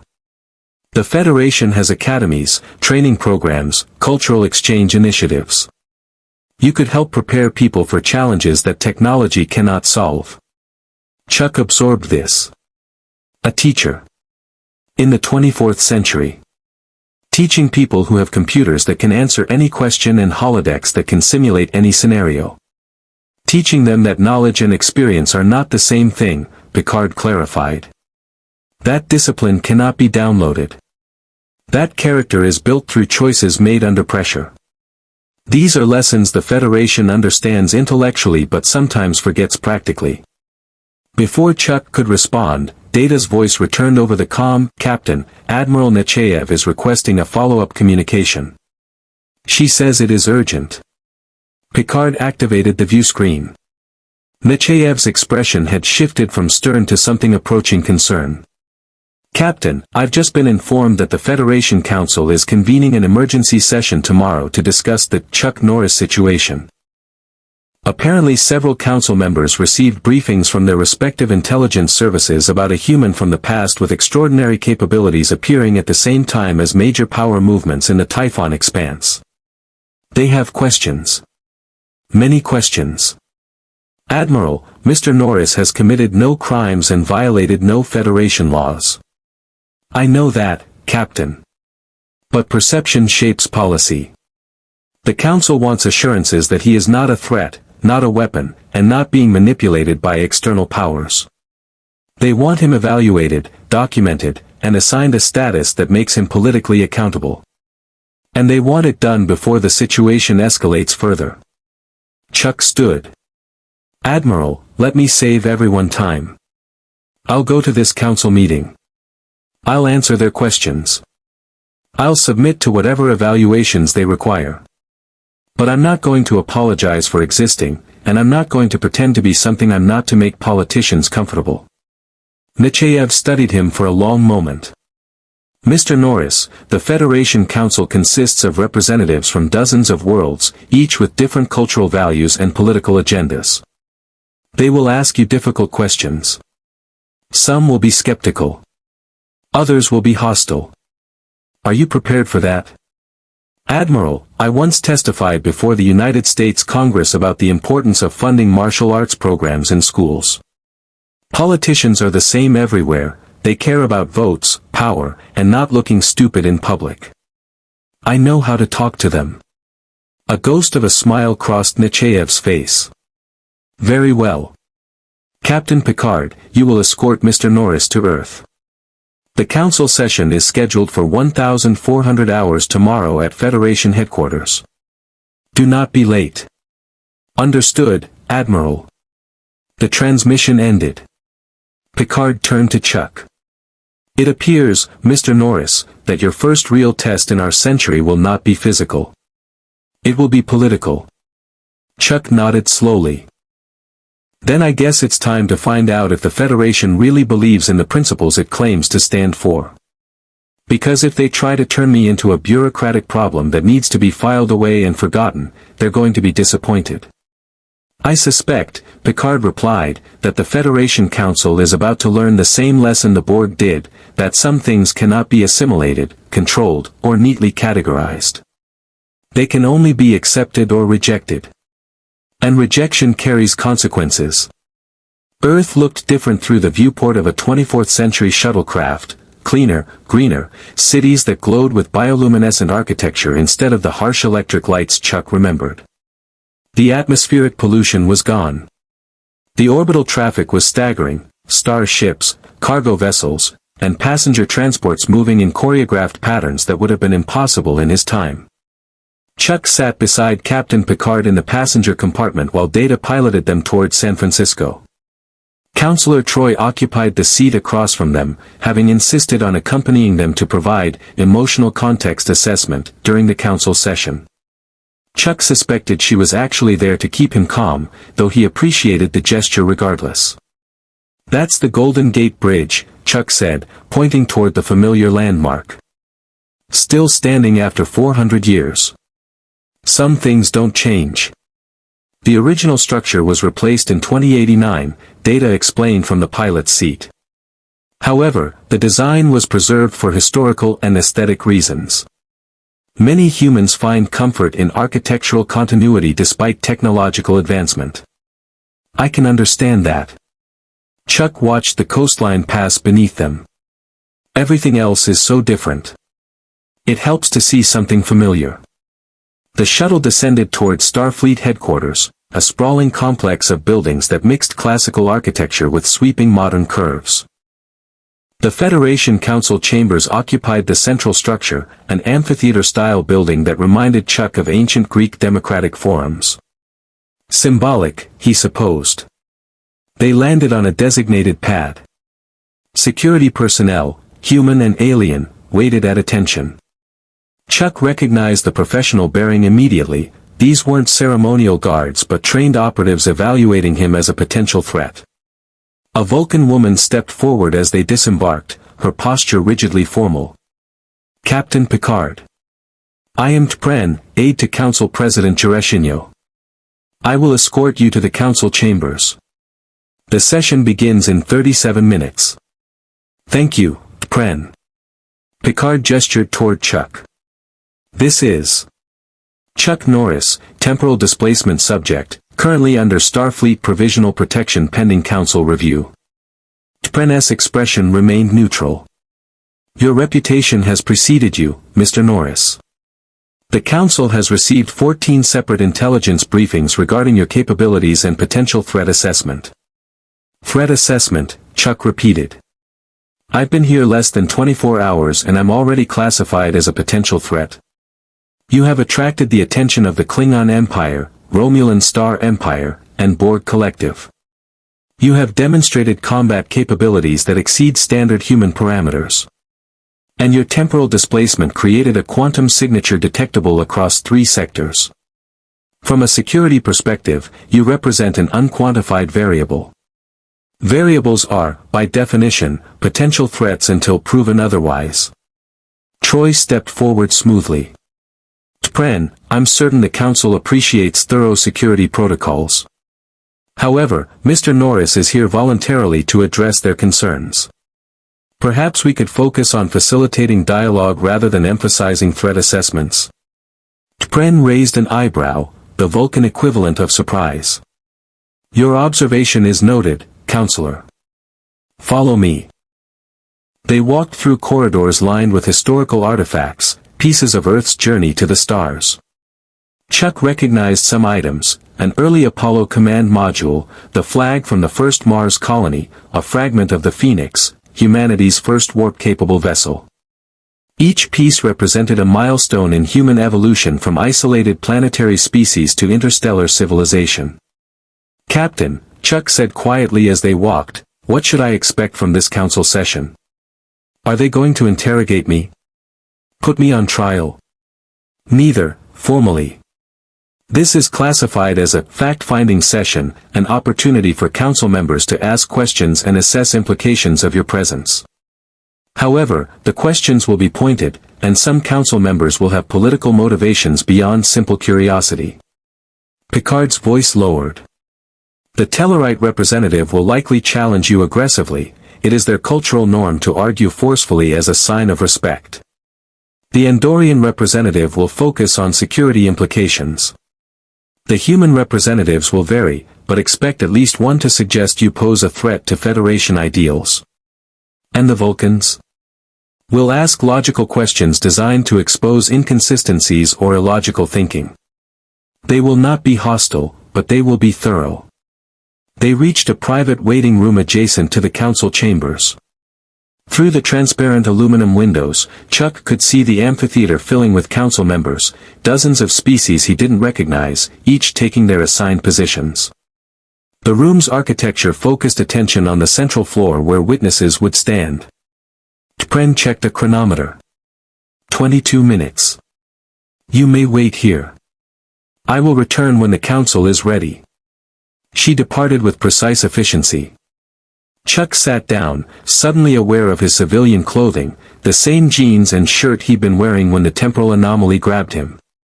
Everyone else wore uniforms or formal diplomatic attire. He looked like a time traveler, which he supposed was accurate.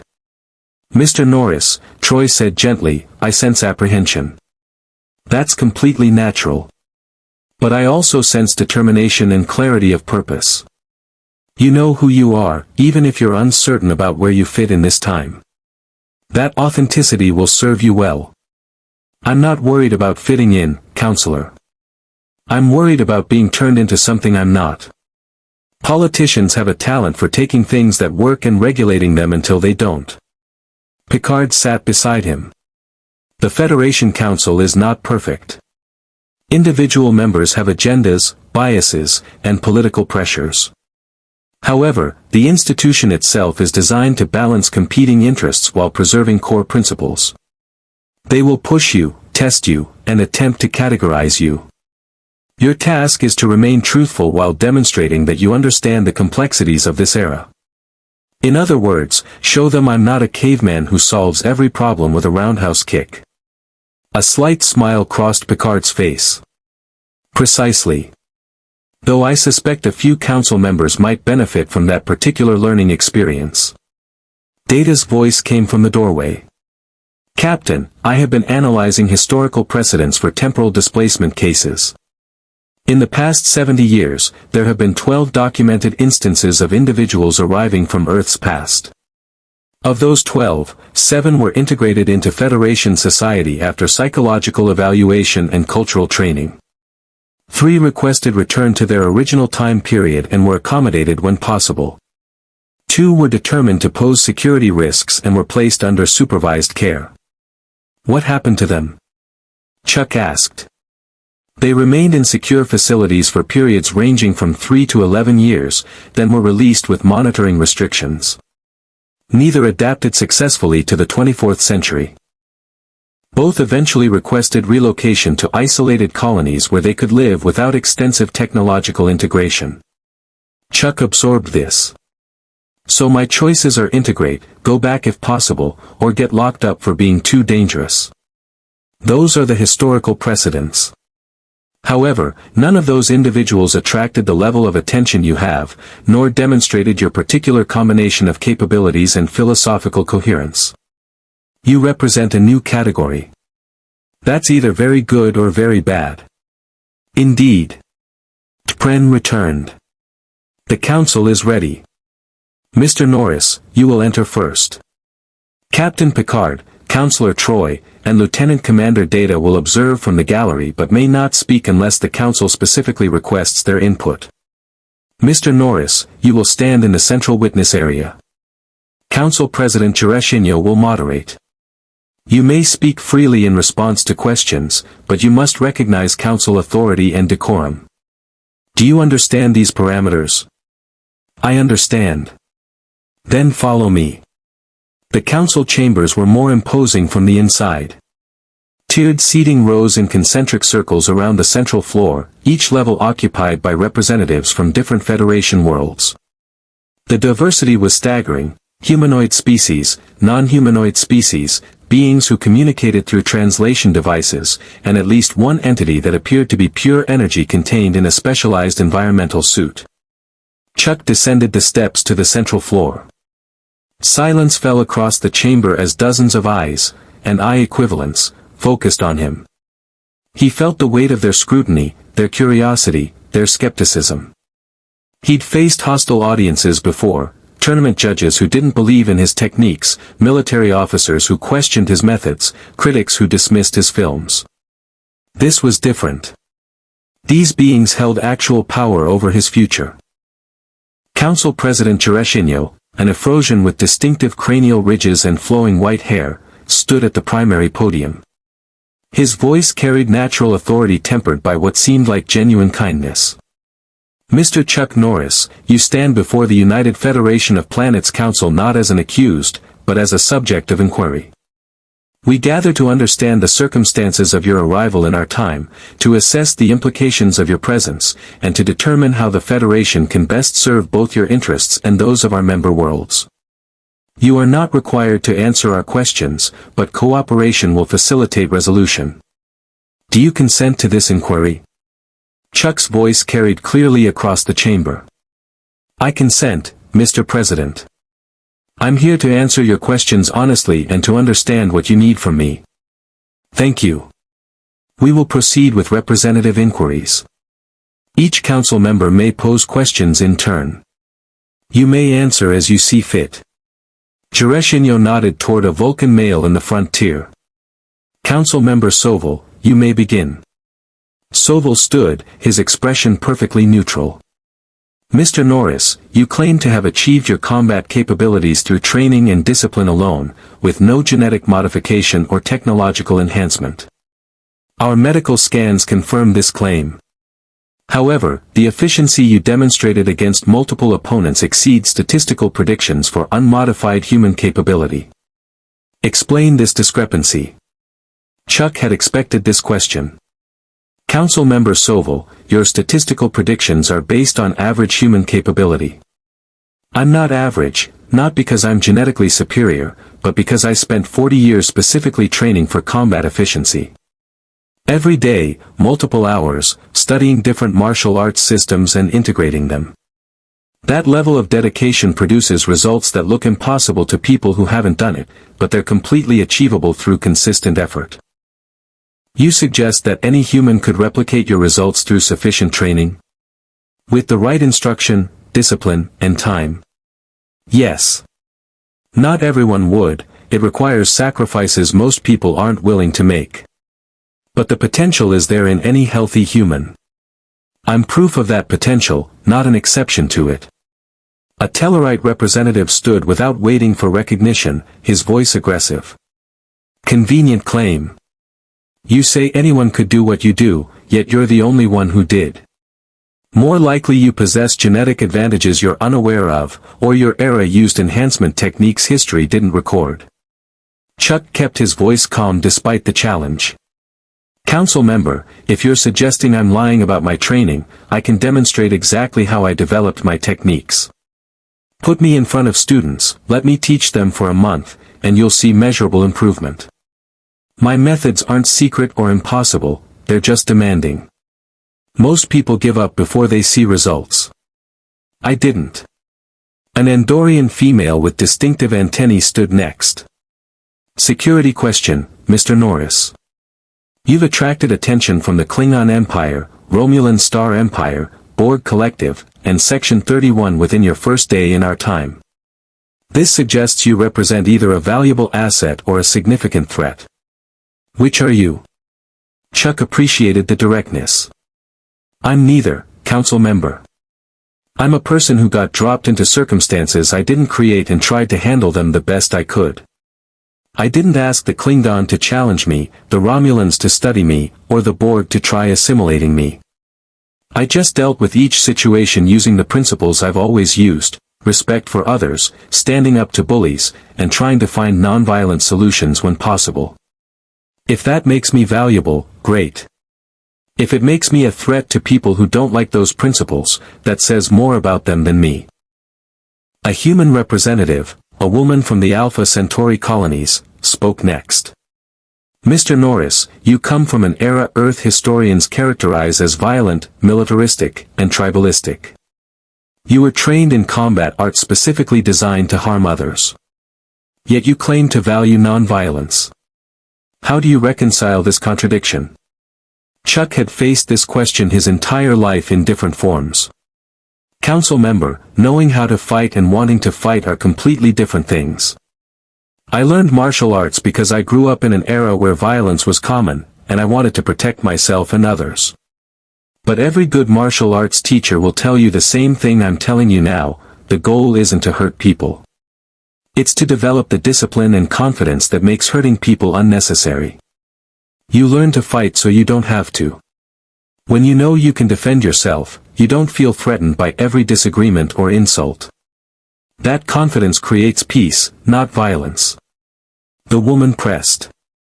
Yet your era was defined by wars, conflicts, and suffering. Your philosophy clearly didn't prevent violence. No, it didn't.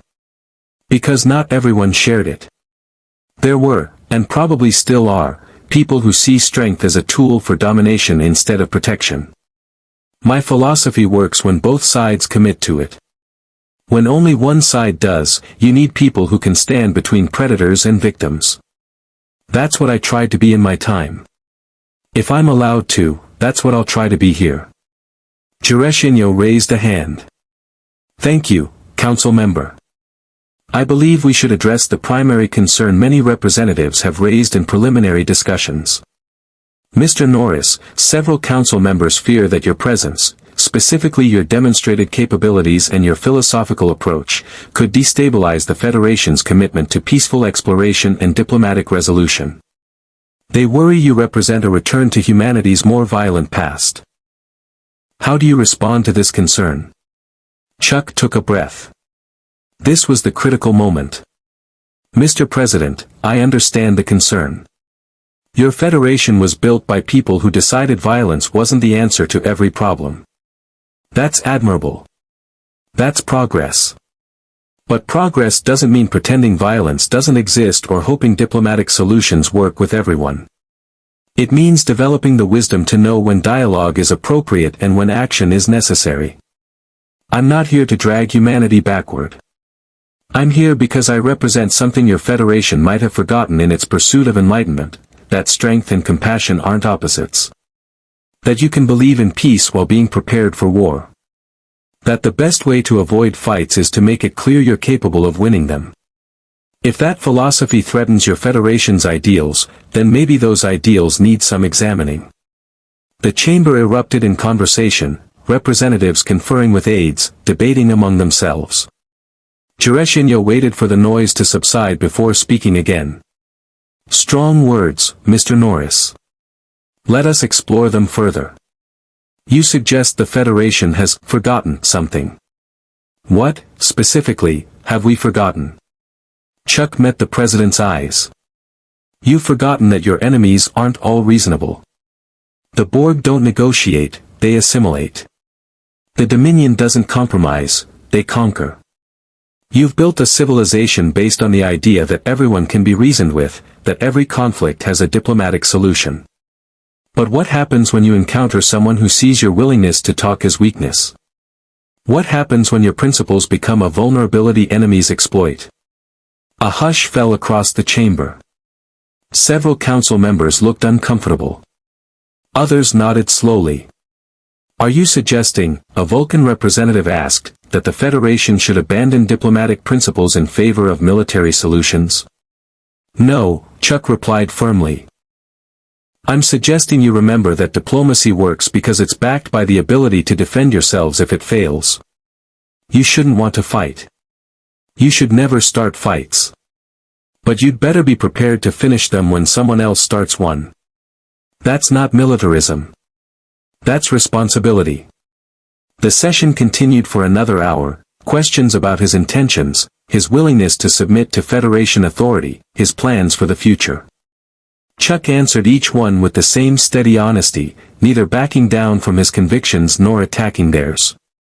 He praised the Federation's achievements while pointing out that idealism without pragmatism was just wishful thinking. He acknowledged his limitations while defending his capabilities. Finally, Tereshinyo called for a recess. The council will deliberate. Mr. Norris, you may return to the waiting area. We will announce our decision within 2 hours. As Chuck climbed the steps back to the exit, he caught Picard's expression, approval mixed with concern. The captain had heard something in those final exchanges that worried him. Back in the waiting room, Picard spoke first. Mr. Norris, you just challenged the Federation's core philosophical assumptions in front of its governing body. That was either exceptionally brave or exceptionally foolish. Was I wrong? Chuck asked. Troy answered. No.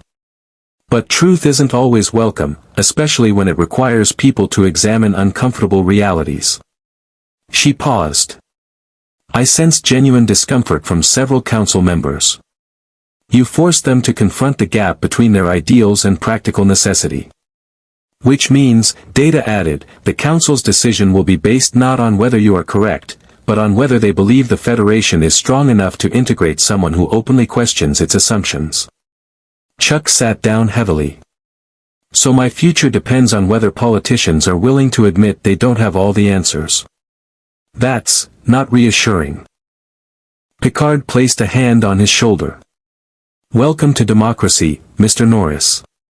Messy, frustrating, and ultimately the best system we've found for governing diverse peoples with competing interests. Whatever the council decides, know that you represented yourself with integrity. That matters. Through the windows, Chuck could see the council chamber, members debating animatedly, some gesturing emphatically, others sitting in contemplative silence. His fate was being decided by beings from dozens of worlds, each bringing their own cultural perspectives and political agendas to the question of what to do with a human warrior from the past. He'd faced uncertain futures before, entering tournaments where he was the underdog, starting businesses that could have failed, making films that critics dismissed. But this was different. This time, he wasn't just betting on himself. He was betting on whether the Federation's principles could accommodate someone who believed in those principles but questioned their execution. 2 hours felt like eternity.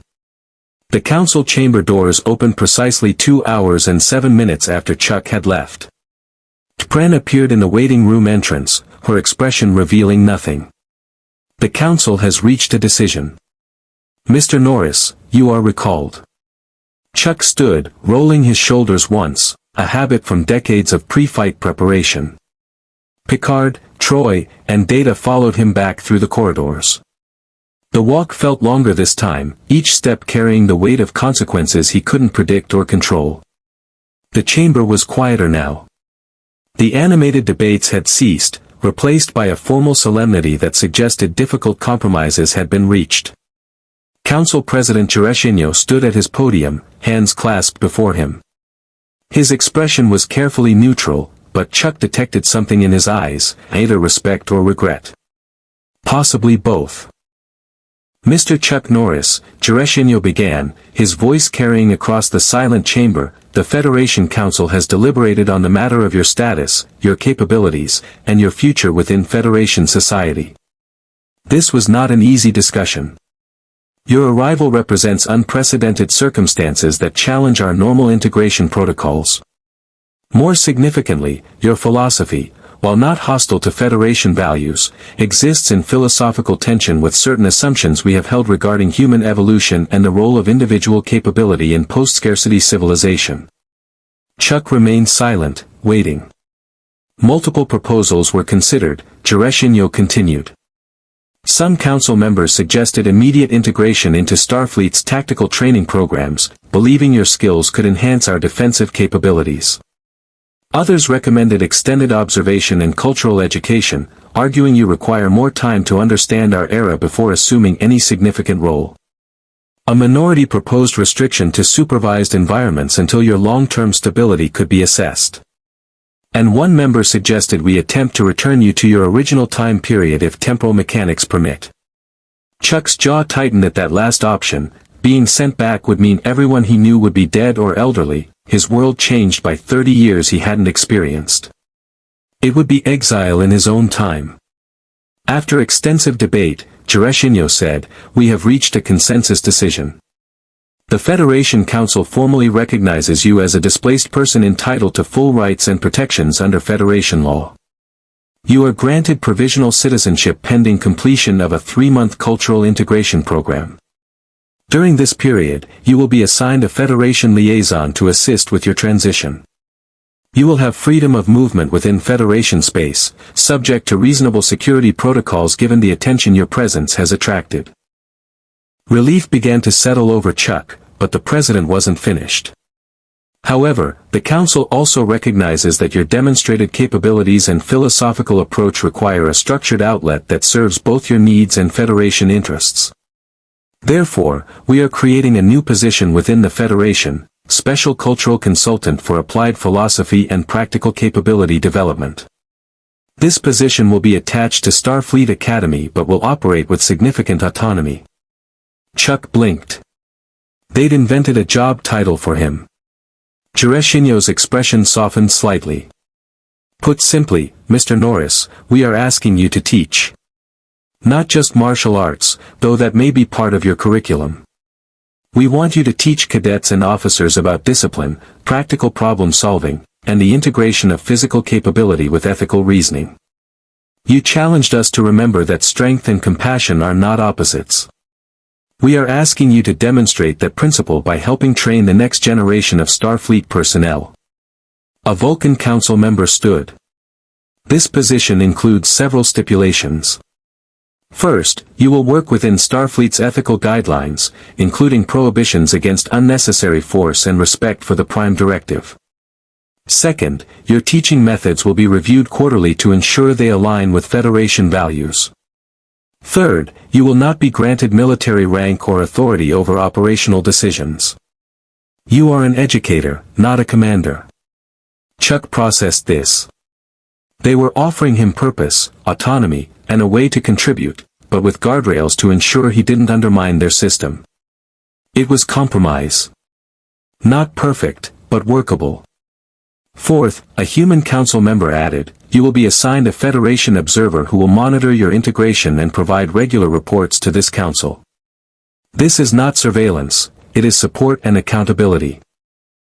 Given the political attention you have attracted, transparency serves both your protection and the Federation's interests. Tereshinho raised his hand, quieting the chamber. Mr. Norris, this decision represents the Council's belief that you can be an asset to the Federation while maintaining your individual identity and convictions. We do not ask you to abandon your principles. We ask that you help us strengthen ours by challenging our assumptions and teaching us what we may have forgotten in our pursuit of enlightenment. Do you accept this position? Chuck looked up at the tiered seating, dozens of species, hundreds of years of collective wisdom, all waiting for his answer. He thought about everything he'd left behind, his family, his friends, his world. He thought about what he'd found here, a civilization that valued peace but might need reminding that peace required strength.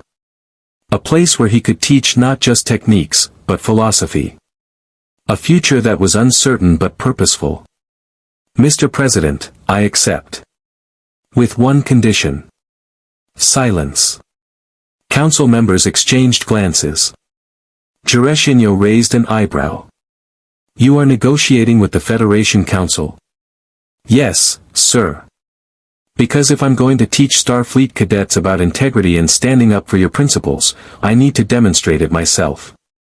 Chuck's voice was steady. My condition is this: I will not teach anyone to fight unless I also teach them when not to fight. Combat skills without ethical framework is just violence with better technique. If Starfleet wants me to develop their physical capabilities, they need to accept that I'm going to spend equal time developing their judgment. That's non-negotiable. The Tellarite representative laughed, a booming sound that echoed across the chamber. He negotiates. I like this human. He has the spine to challenge us even when we offer him what he wants. Gereshino's expression remained neutral, but something that might have been amusement flickered in his eyes. Mr. Norris, your condition is accepted. In fact, it was already embedded in our proposal. The Federation values ethical reasoning above all else. We would not ask you to teach otherwise. Chuck allowed himself a slight smile. Then we have an agreement, Mr. President. Excellent. You will report to Starfleet Academy in 1 week. Admiral Bennett will be your primary liaison. Captain Picard has volunteered to assist with your initial orientation, given your established rapport. Are there any questions? Just one, sir. What happens if I fail? If I can't adapt to this century, or if my teaching conflicts with Federation values in ways we haven't anticipated? Gereshino's expression grew serious. Then we will address those challenges as they arise, Mr. Norris. The Federation was not built by people who demanded certainty before taking action. It was built by people willing to embrace uncertainty in pursuit of something better. You represent that same principle, an unknown variable we are choosing to integrate rather than reject. We believe in you. Now you must decide if you believe in us. The words hit harder than Chuck expected. This wasn't just about him proving himself to them, it was mutual trust, both sides taking risks on each other. I believe in what you're trying to build, Chuck said. I'm not sure I believe in all your methods yet. But I'm willing to learn if you're willing to be challenged. Then we have a foundation for productive partnership. Gereshino struck a ceremonial gong, a signal of formal conclusion. This session is adjourned. Mr. Norris, welcome to the Federation. May your service honor both your past and our future. The council members began filing out, many casting curious glances at Chuck as they departed. Some approached to offer brief congratulations or philosophical questions they'd held back during formal proceedings. The Tellarite representative clapped him on the back hard enough to stagger most humans. A Vulcan offered a formal hand salute that Chuck returned, uncertain if he'd done it correctly. When the chamber finally cleared, Picard descended to the central floor. Mr. Norris, that was masterful. You negotiated with the Federation Council and made them agree to your terms while believing they dictated theirs. That is a political skill most diplomats take decades to develop. I just asked for what I needed, Captain. If they weren't willing to give it, I'd have walked away. And they knew that. Which gave you more leverage than you realized. Picard gestured toward the exit. Come. We should discuss your transition to Earth. You'll need quarters, introduction to Academy staff, and practical training on 24th century technology. Also, we should address the matter of Section 31. They will not have abandoned interest in you simply because the council reached a decision. As they walked back through the corridors, Data joined them.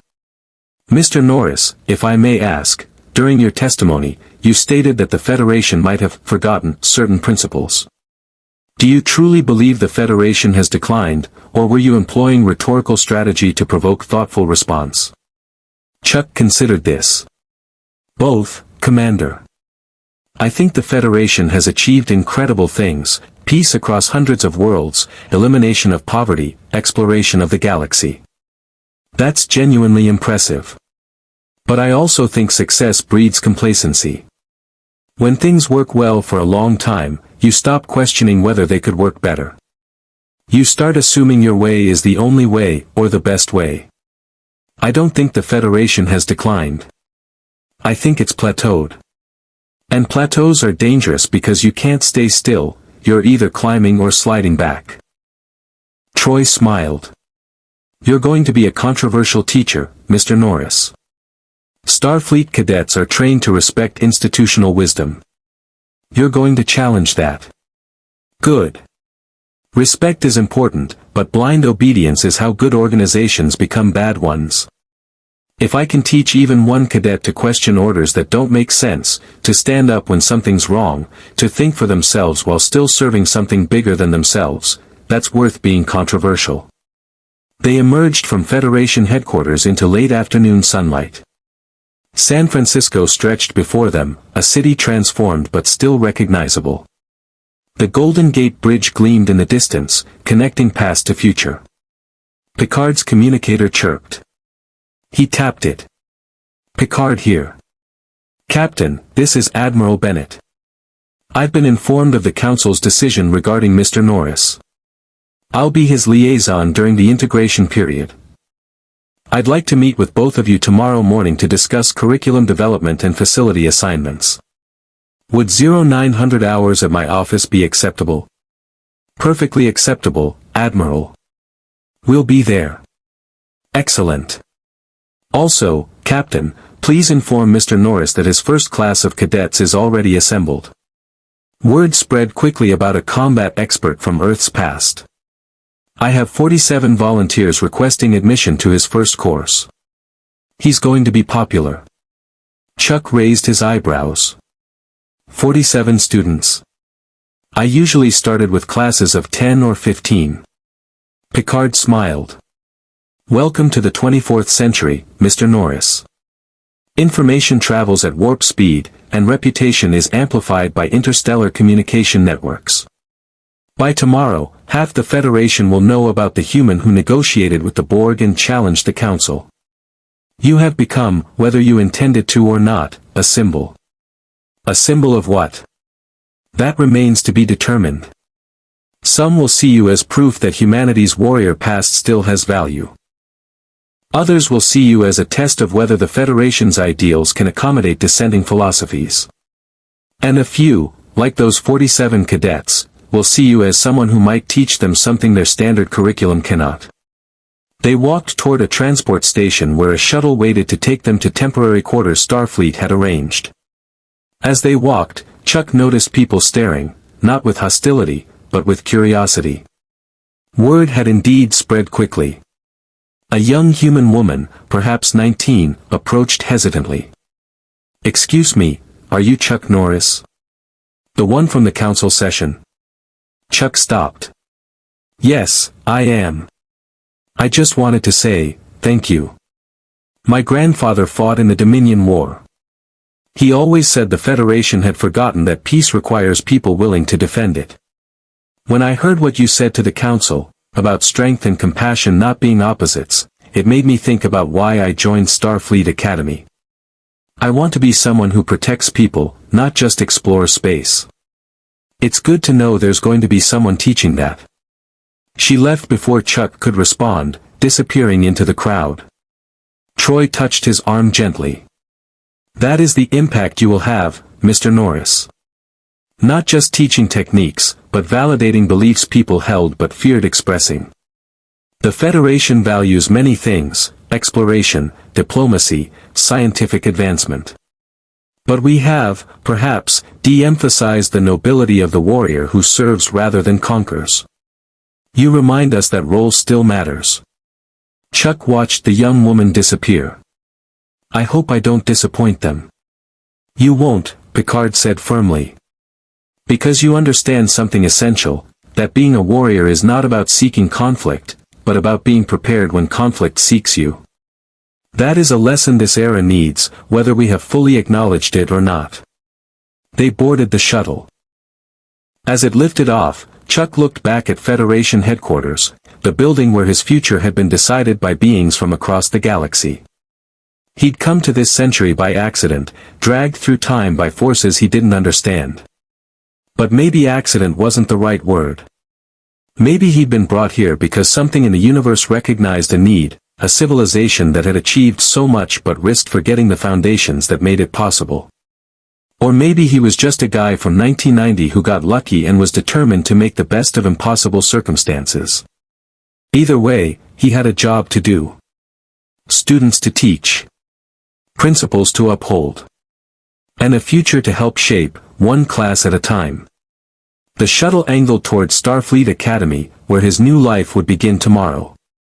Chuck Norris, teacher, philosopher, and warrior out of time, was ready to discover what the 24th century needed from him. And what he might learn from it in return. Starfleet Academy's main campus sprawled across the hills overlooking San Francisco Bay, a collection of modernist buildings interspersed with preserved historical structures dating back to the institution's founding in the 21st century. Chuck stood at the entrance to the physical training complex, a facility that combined traditional gymnasiums with holographic simulation chambers and gravimetric training environments. Tomorrow, his first official class would begin. Today, he was meeting the cadets who'd volunteered, and discovering that teaching in the 24th century came with complications he hadn't anticipated. Admiral Patricia Bennett stood beside him, a woman in her early 50s with iron-gray hair and the bearing of someone who'd commanded starships before transitioning to Academy administration. She held a PADD displaying student profiles. 47 volunteers became 93 overnight, she explained. Once word spread through the cadet population, we had to implement a lottery system. Your first class will be 30 cadets, the maximum our liability insurance covers for experimental curriculum. Liability insurance? Chuck repeated. In the 24th century.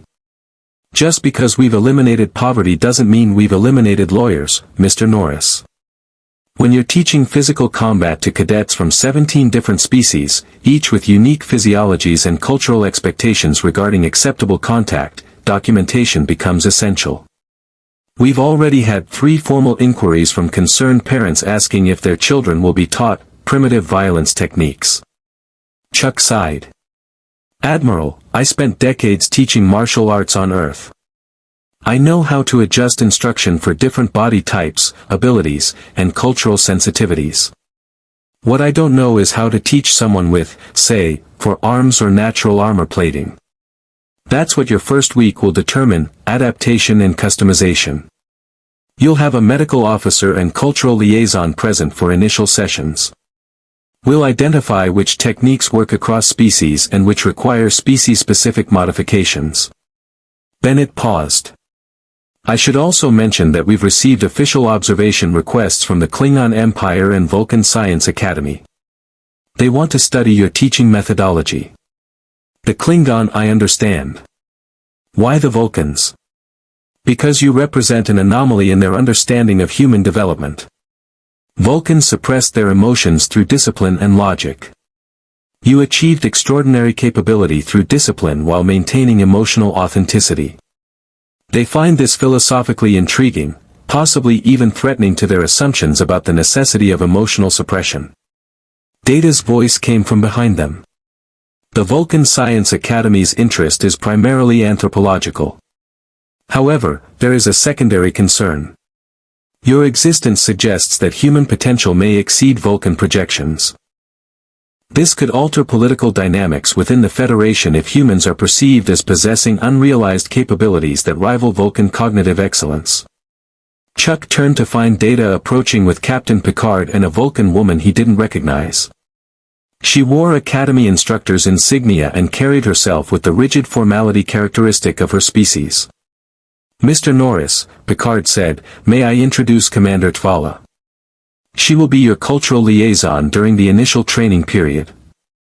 Her expertise in comparative physiology and xenopsychology will help you navigate the challenges of multi-species instruction." Tvala offered the Vulcan hand salute. "Peace and long life, Mr. Norris. I have reviewed your historical records extensively. Your teaching methodology emphasizes repetition, incremental improvement, and student-centered adaptation.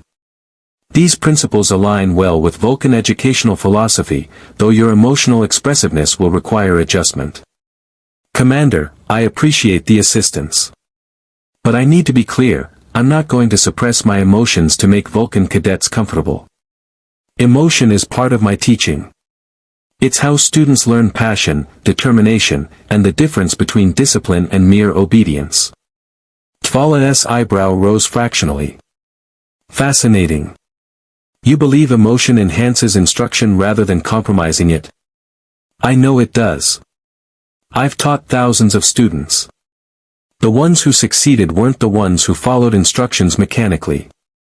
They were the ones who found personal meaning in the training, anger they needed to channel, fear they needed to overcome, pride they needed to earn. Strip emotion from martial arts and you're just teaching people to hurt each other efficiently. Include it, and you're teaching them to master themselves. An illogical premise that somehow produces measurable results." Tvala's expression remained neutral, but something in her tone suggested genuine interest. "I will observe with significant curiosity." Admiral Bennett checked her chronometer. "The cadets are assembling in Training Hall Alpha. Mr. Norris, your first session is informal orientation. Meet your students, assess their current capabilities, establish expectations. No physical training today. Just conversation and evaluation." Chuck nodded. "Works for me. I always start by understanding who I'm teaching before I decide what to teach them." They entered the training hall, a vast space with padded flooring, adjustable gravity controls, and holographic projectors embedded in the walls and ceiling. 30 cadets stood in loose formation, their diversity immediately apparent. Chuck recognized humans, Vulcans, Andorians, and Tellarites. But there were also species he'd never seen, a reptilian being with iridescent scales, a humanoid composed of what looked like crystalline structures, and something that might have been an ambulatory plant. All 30 pairs of eyes, and eye equivalents, fixed on him as he entered. Chuck walked to the center of the hall, deliberately avoiding the instructor's podium. He wanted to be among them, not above them. "I'm Chuck Norris. Most of you probably know that already. What you might not know is that I'm as new to this century as most of you are to Starfleet Academy.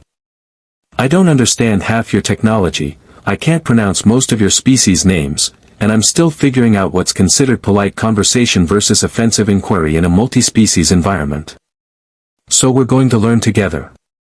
A human cadet, male, perhaps 20 years old, with the confident posture of someone who'd already completed significant training, raised his hand.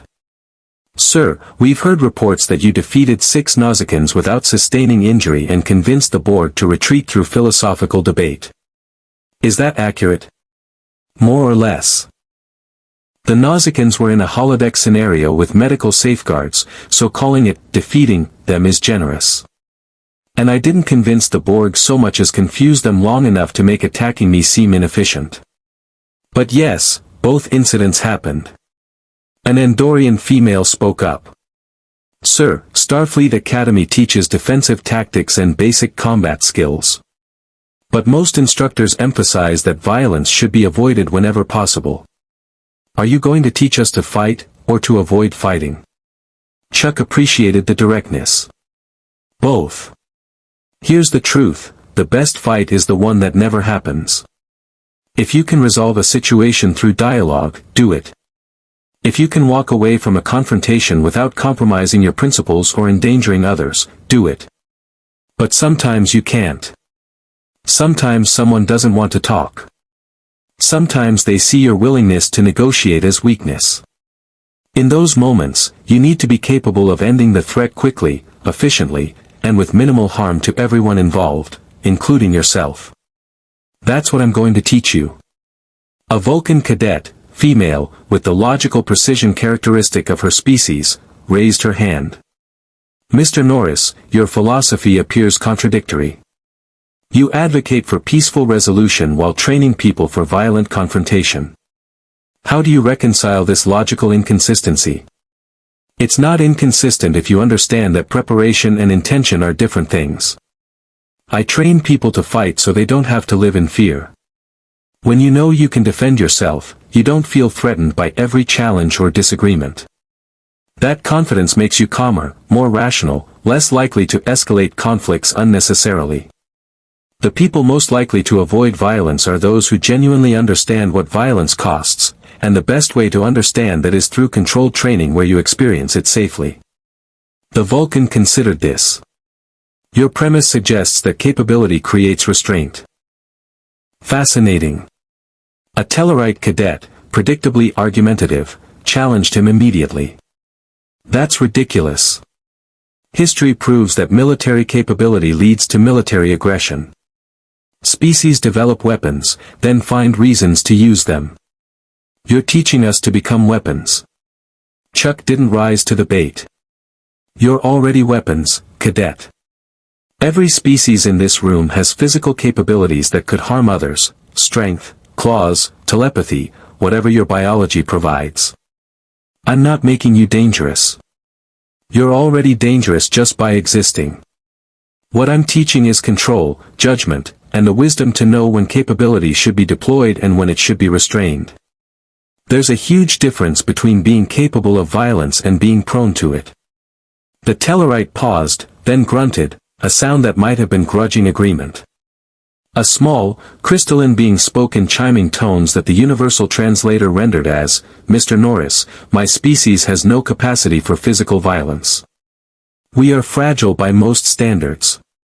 Can you teach someone like me?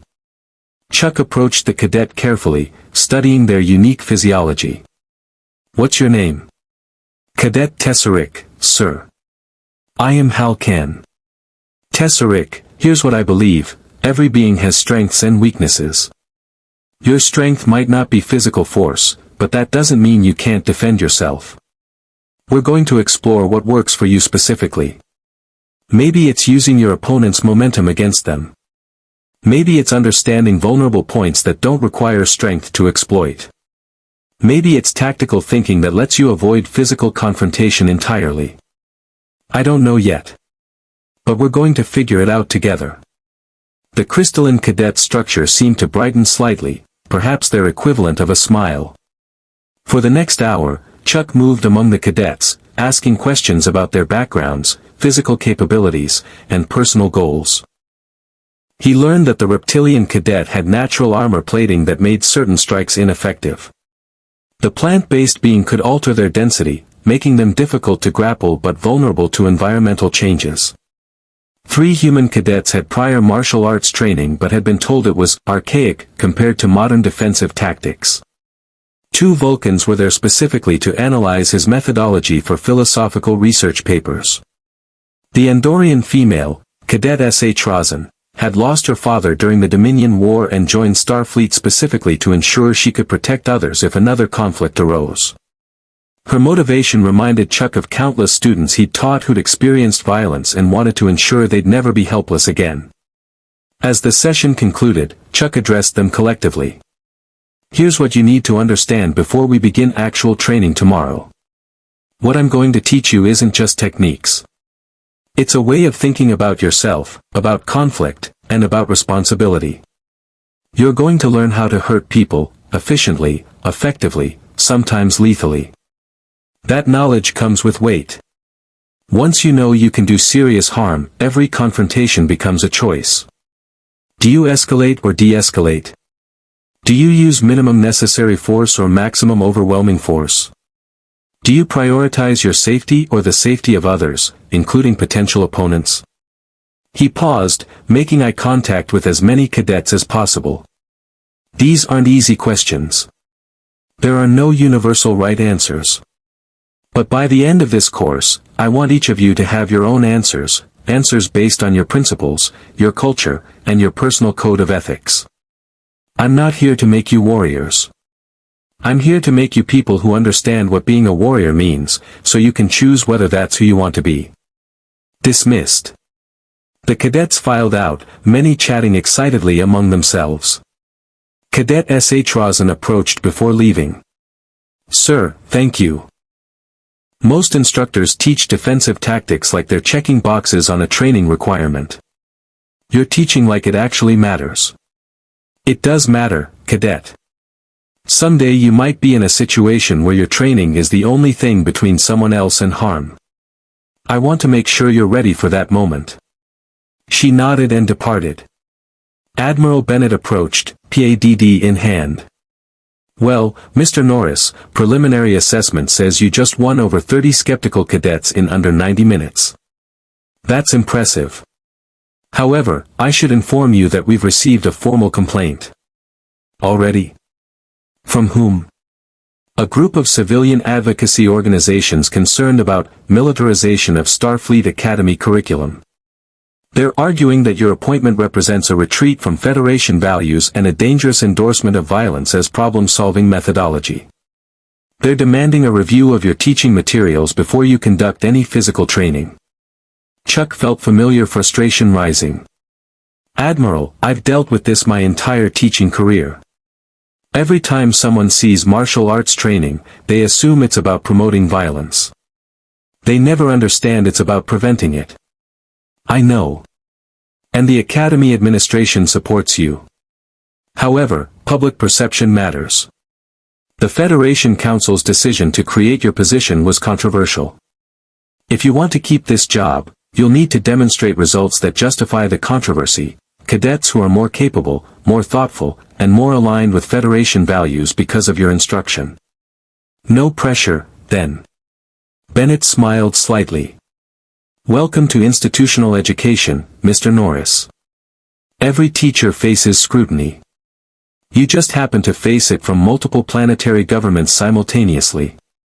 As the Admiral departed, Tvala approached. Mr. Norris, I observed significant emotional engagement from the cadets during your session. Several displayed elevated heart rates, dilated pupils, and increased vocal enthusiasm. By Vulcan standards, this would indicate loss of logical control. Yet you seemed pleased by these responses. Why? Because, Commander, emotion isn't the enemy of learning, it's the fuel. Those cadets weren't losing control. They were engaging. They were invested. They cared. That's when real learning happens, when information connects to personal meaning and emotional truth. Your Vulcan education might value pure logic, but humans learn best when head and heart work together. An inefficient system that somehow produces adequate results, Tvala observed. You are a living paradox, Mr. Norris. I find this intriguing. Data joined them. Mr. Norris, I have been analyzing your teaching methodology. You employ what educational theory classifies as Socratic dialogue combined with experiential demonstration. However, you add an additional element, personal vulnerability. You admitted ignorance of this century's conventions and positioned yourself as a co-learner rather than absolute authority. This creates psychological safety that encourages student engagement. I just told them the truth, Data. I don't have all the answers. Nobody does. Yet your admission of uncertainty paradoxically increased their confidence in you. Fascinating. Picard had remained silent throughout the session, observing from the hall's periphery. Now he approached. Mr. Norris, you did something today that most instructors never achieve. You made your students want to learn, not because they were required to, but because you made them believe what you're teaching matters. That is the essence of great teaching. Thank you, Captain. Though I have to admit, I'm more nervous about tomorrow than I was about facing the Borg. Why? Because the Borg were just a threat. These cadets are people trusting me to teach them something valuable. If I fail the Borg, worst case I get assimilated. If I fail these kids, I waste their time and potentially teach them things that could get them hurt later. That's a bigger responsibility. Picard nodded slowly. That perspective, Mr. Norris, is precisely why the Federation Council made the right decision in creating your position. You understand that teaching is not about demonstrating superiority, it is about accepting responsibility for others' growth. That humility, combined with your capability, will serve these cadets well. Chuck looked around the empty training hall, imagining tomorrow's session. 30 beings from across the galaxy, each bringing unique strengths and limitations, all looking to him for guidance. The weight of that responsibility settled across his shoulders, familiar yet different from anything he'd experienced before. In 1990, he'd taught individuals looking to improve themselves. Here, in 2370, he was teaching people who might one day face genuine threats to themselves and others. The stakes were higher. The complexity was greater. But the core principle remained the same: help people become better versions of themselves through discipline, practice, and philosophical clarity. He'd spent 40 years preparing for this, even if he hadn't known what this would be. Now it was time to discover if those 40 years were enough. Tomorrow, the real teaching began. 3 months passed with the rhythm of instruction, adaptation, and discovery. Chuck's morning routine began at 0500 hours in the Academy's historical section, a preserved 20th-century gymnasium where he could practice forms without holographic assistance or gravimetric enhancement. Just him, the floor, and the accumulated knowledge of 4 decades distilled into movement. By 0630, cadets would arrive for voluntary early training. By 0800, formal instruction began. The transformation was measurable. Cadet Tesseric, the fragile Halcan, had developed a defensive system based on exploiting opponent momentum and targeting nerve clusters that required precision rather than force. Chuck had worked with the medical staff to identify 23 universal vulnerability points that existed across most humanoid species, and taught Tesseric to strike them with the accuracy of a surgical instrument. Cadet S.H. Rosen, the Andorian whose father had died in the Dominion War, had learned to channel her grief into focused determination rather than reckless aggression. She'd become the class's tactical leader, the one other cadets looked to when combat scenarios required coordinated response instead of individual action. The Tellarite cadet who'd challenged Chuck on the first day, Cadet Grau, had become one of his most dedicated students. Tellarite culture valued argument as intellectual exercise, and Chuck had learned to use that trait. Every technique was debated, every principle questioned, every application challenged. Grau didn't accept anything on authority, he demanded logical justification. It made him an exhausting student but an exceptional thinker. Even the Vulcan cadets had adapted. They'd initially approached training as anthropological study, maintaining emotional distance while documenting human combat methodology. But somewhere around week 6, Cadet T'Pral had made a mistake during sparring, failed to control a throw and injured her partner. The guilt she'd experienced, and her struggle to reconcile that emotion with Vulcan discipline, had created an opening. Chuck had spent 2 hours with her, explaining that acknowledging emotion wasn't weakness, it was honesty. That Vulcan emotional suppression and human emotional integration were different paths to the same goal, self-mastery. T'Pral hadn't abandoned her Vulcan training. But she'd stopped treating Chuck's methodology as primitive and started treating it as complementary. Now, 3 months later, Chuck stood in Admiral Bennett's office for his quarterly evaluation. The Admiral sat behind her desk, reviewing performance data on multiple paths. Captain Picard occupied one of the visitor chairs. Commander T'Vala stood near the window, hands clasped behind her back. Data was present via viewscreen, transmitting from the Enterprise which had returned to active duty. Mr. Norris, Bennett began, your performance metrics are extraordinary. Student satisfaction ratings are 94%. Physical capability improvements average 42% across all participants. Injury rates are 63% below Academy averages for comparable training programs. And perhaps most significantly, cadets in your courses demonstrate enhanced ethical reasoning scores when presented with force escalation scenarios. Chuck relaxed slightly. I'm glad to hear it, Admiral. The cadets have worked hard. They have.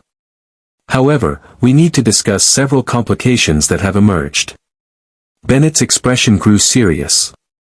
First, your program's success has created demand we cannot accommodate. We have 317 applications for next term's classes. We can only accept 30 students per class, and you can only teach 2 classes simultaneously. That means we're rejecting nearly 90% of applicants. That's a good problem to have, isn't it? It's creating political pressure.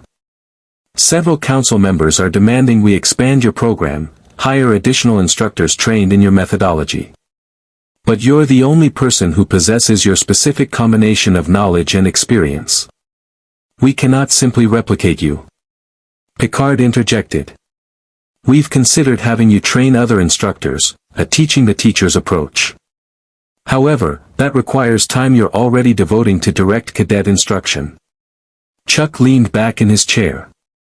Admiral, I appreciate the success we've had. But I'm one person. I can only teach so many students effectively. If demand exceeds capacity, maybe that's the universe telling us this approach works best in small groups with personal attention. Not everything scales. Tvala spoke from her position by the window. An inefficient solution from a resource allocation perspective. However, educational research supports your premise. Personalized instruction produces superior outcomes compared to mass standardization. The question becomes, do we prioritize quantity or quality? The Federation typically chooses both, Bennett replied. But in this case, you may be correct. Quality should take precedence. She consulted another PADD. Second complication, the Klingon Empire has formally requested that you provide training to Klingon Defense Force officers. They're offering significant diplomatic concessions in exchange for access to your instruction. Chuck blinked. The Klingon want me to teach their warriors. Specifically, they want you to teach their warriors what you taught Lieutenant Krell, that superior technique can overcome superior strength. The Klingon military has traditionally emphasized physical power and aggressive tactics. Your methodology represents a philosophical shift they're interested in exploring. Bennett paused. The Federation Council is considering the request. It could strengthen the Khitomer Accords and improve Federation-Klingon relations. But? Chuck prompted, hearing the unspoken concern. But it would also mean teaching combat techniques to a military force that may eventually use them against Federation interests. The Klingon Empire is currently our ally. That alliance has held for decades. However, history teaches us that political circumstances change. Teaching them your methods could create future threats. Chuck understood the dilemma. Admiral, I'm not a politician. I can't predict how geopolitical situations will evolve. But I can tell you this, what I teach isn't just techniques. It's philosophy. If I train Klingon warriors, they won't just learn how to fight better. They'll learn why fighting should be the last resort. That philosophy might be more valuable to long-term peace than any diplomatic treaty. Picard nodded slowly. An interesting argument. You're suggesting that cultural exchange through martial philosophy could achieve what formal diplomacy cannot, genuine mutual understanding. I'm suggesting that when you teach someone to fight, you create a relationship. You learn each other's strengths and weaknesses. You develop respect. Two warriors who've trained together rarely want to kill each other later, because they understand each other as people, not abstractions. That's not guaranteed peace, but it's a foundation for it. Data's voice came through the view screen.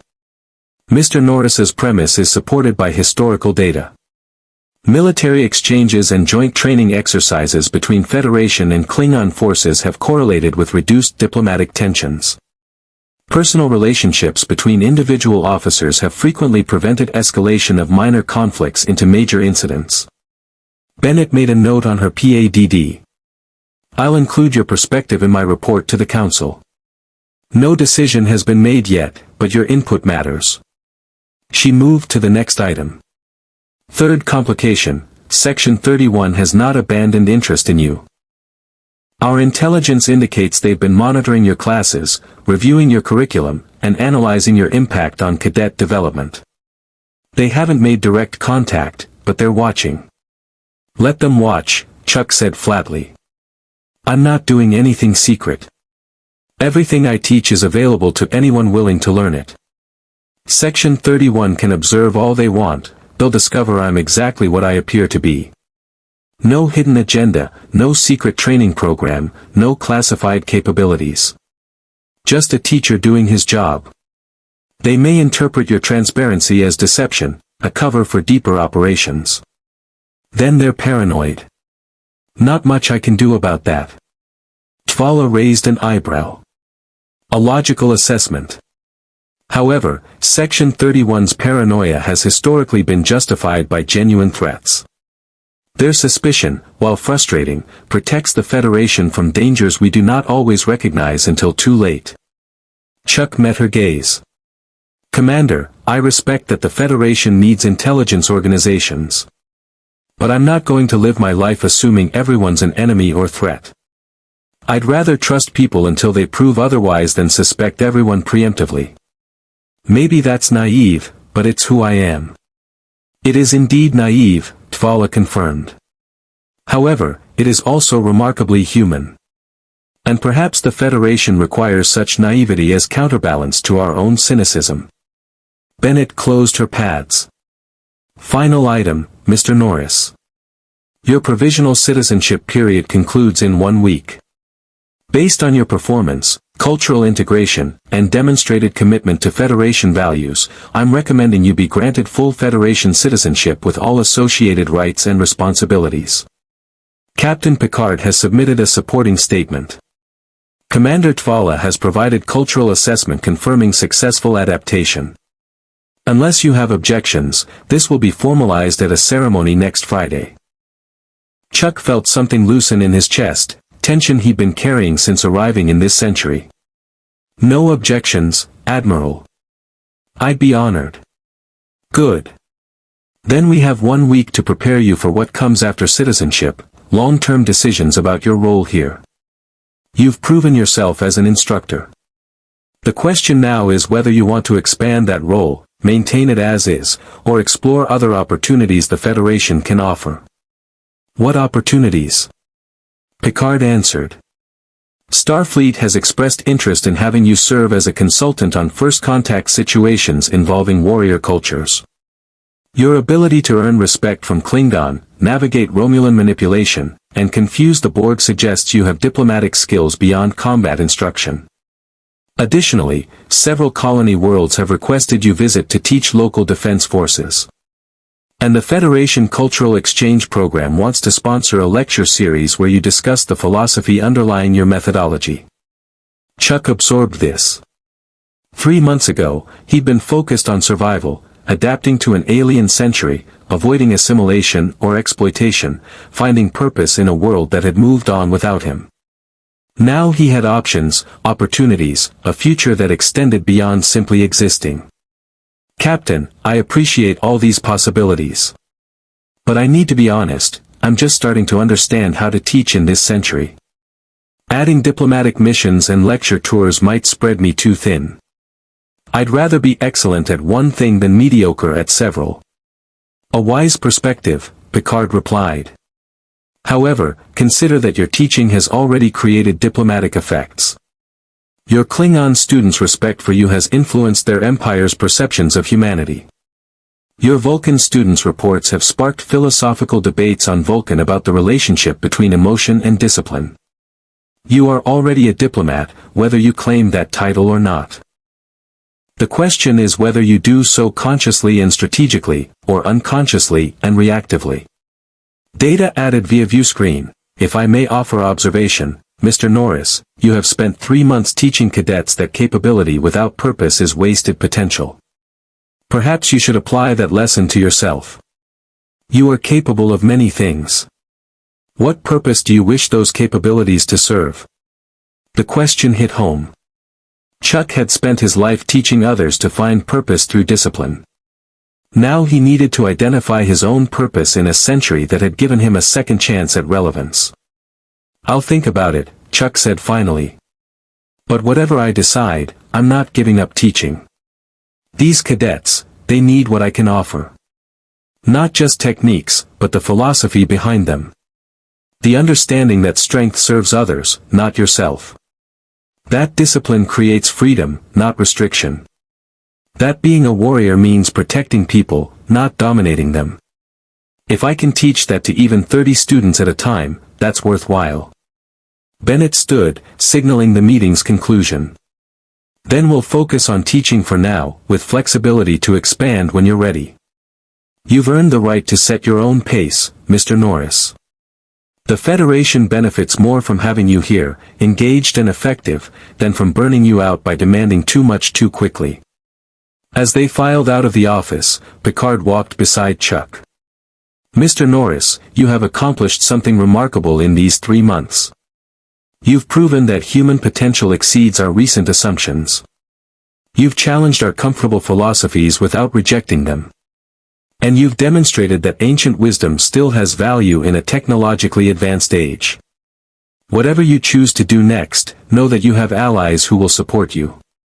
Chuck stopped, looking at the captain directly. "Captain, when I first arrived on your ship, you could have treated me as a problem to be managed or a threat to be contained.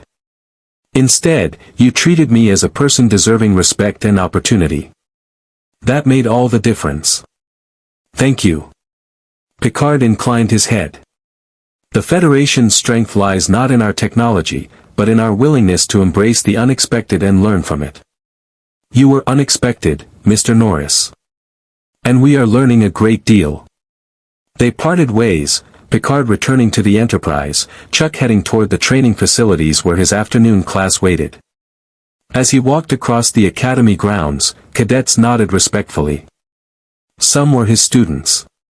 Others simply recognized him from reports and recordings that had spread across the Federation. He passed the historical monument commemorating Starfleet's founding principles, "To boldly go where no one has gone before." Chuck smiled at the inscription. He'd gone where no one from his time had gone before, 370 years into the future. And somehow, he'd found a way to belong. His communicator chirped. "Norris here." Cadet S.H. Rosen's voice, "Sir, we're assembled and ready for today's lesson. But we have a visitor.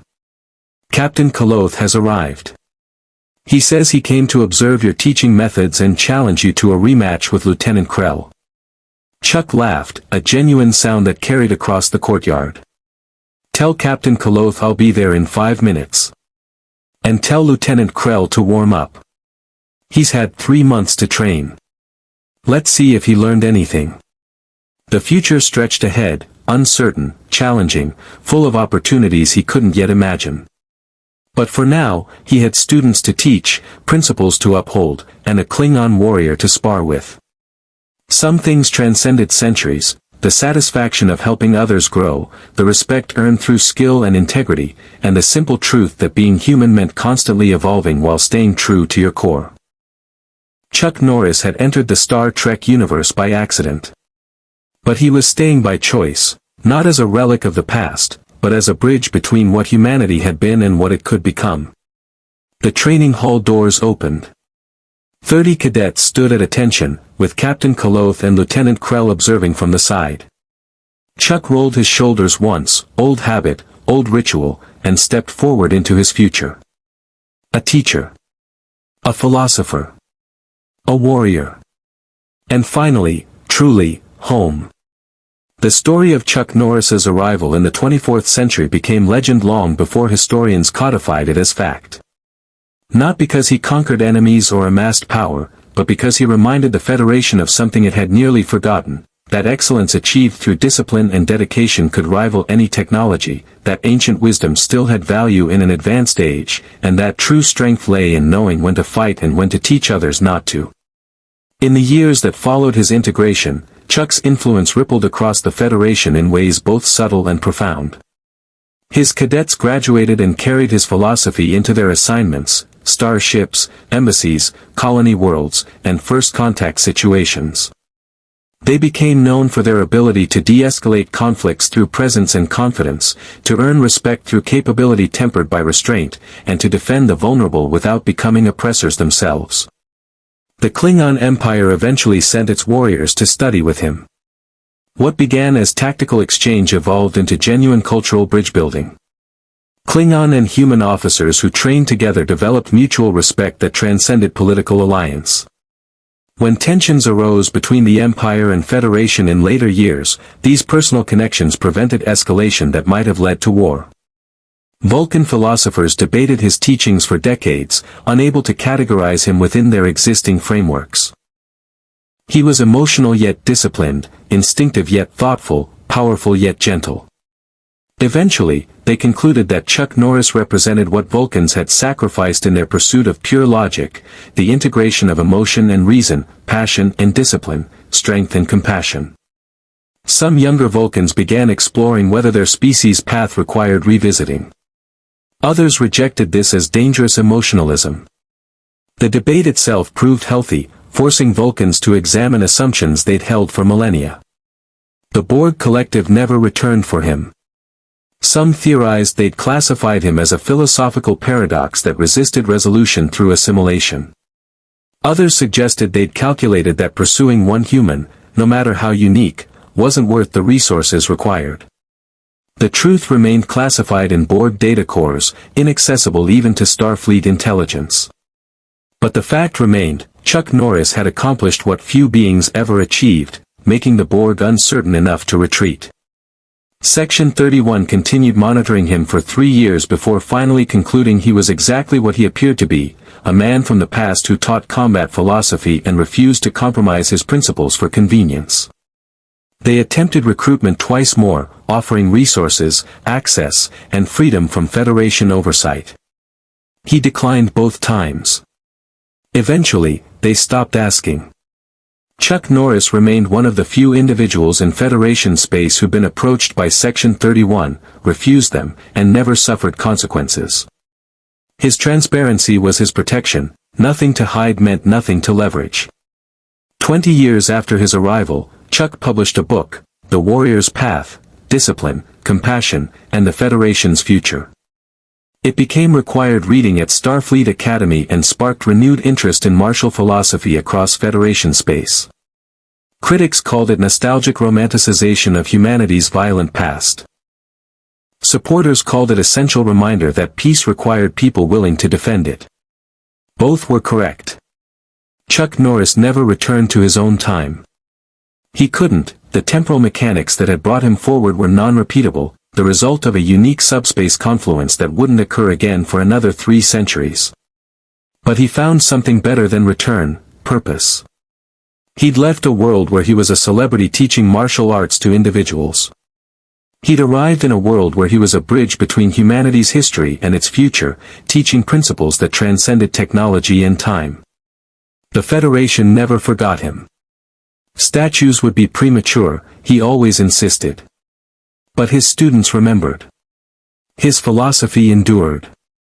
And when future generations faced challenges that technology couldn't solve, when they needed courage, discipline, and the wisdom to know when strength should serve rather than dominate, they looked to the lessons of a man from 1990 who taught the 24th century that some truths never become obsolete. They just require people brave enough to live them.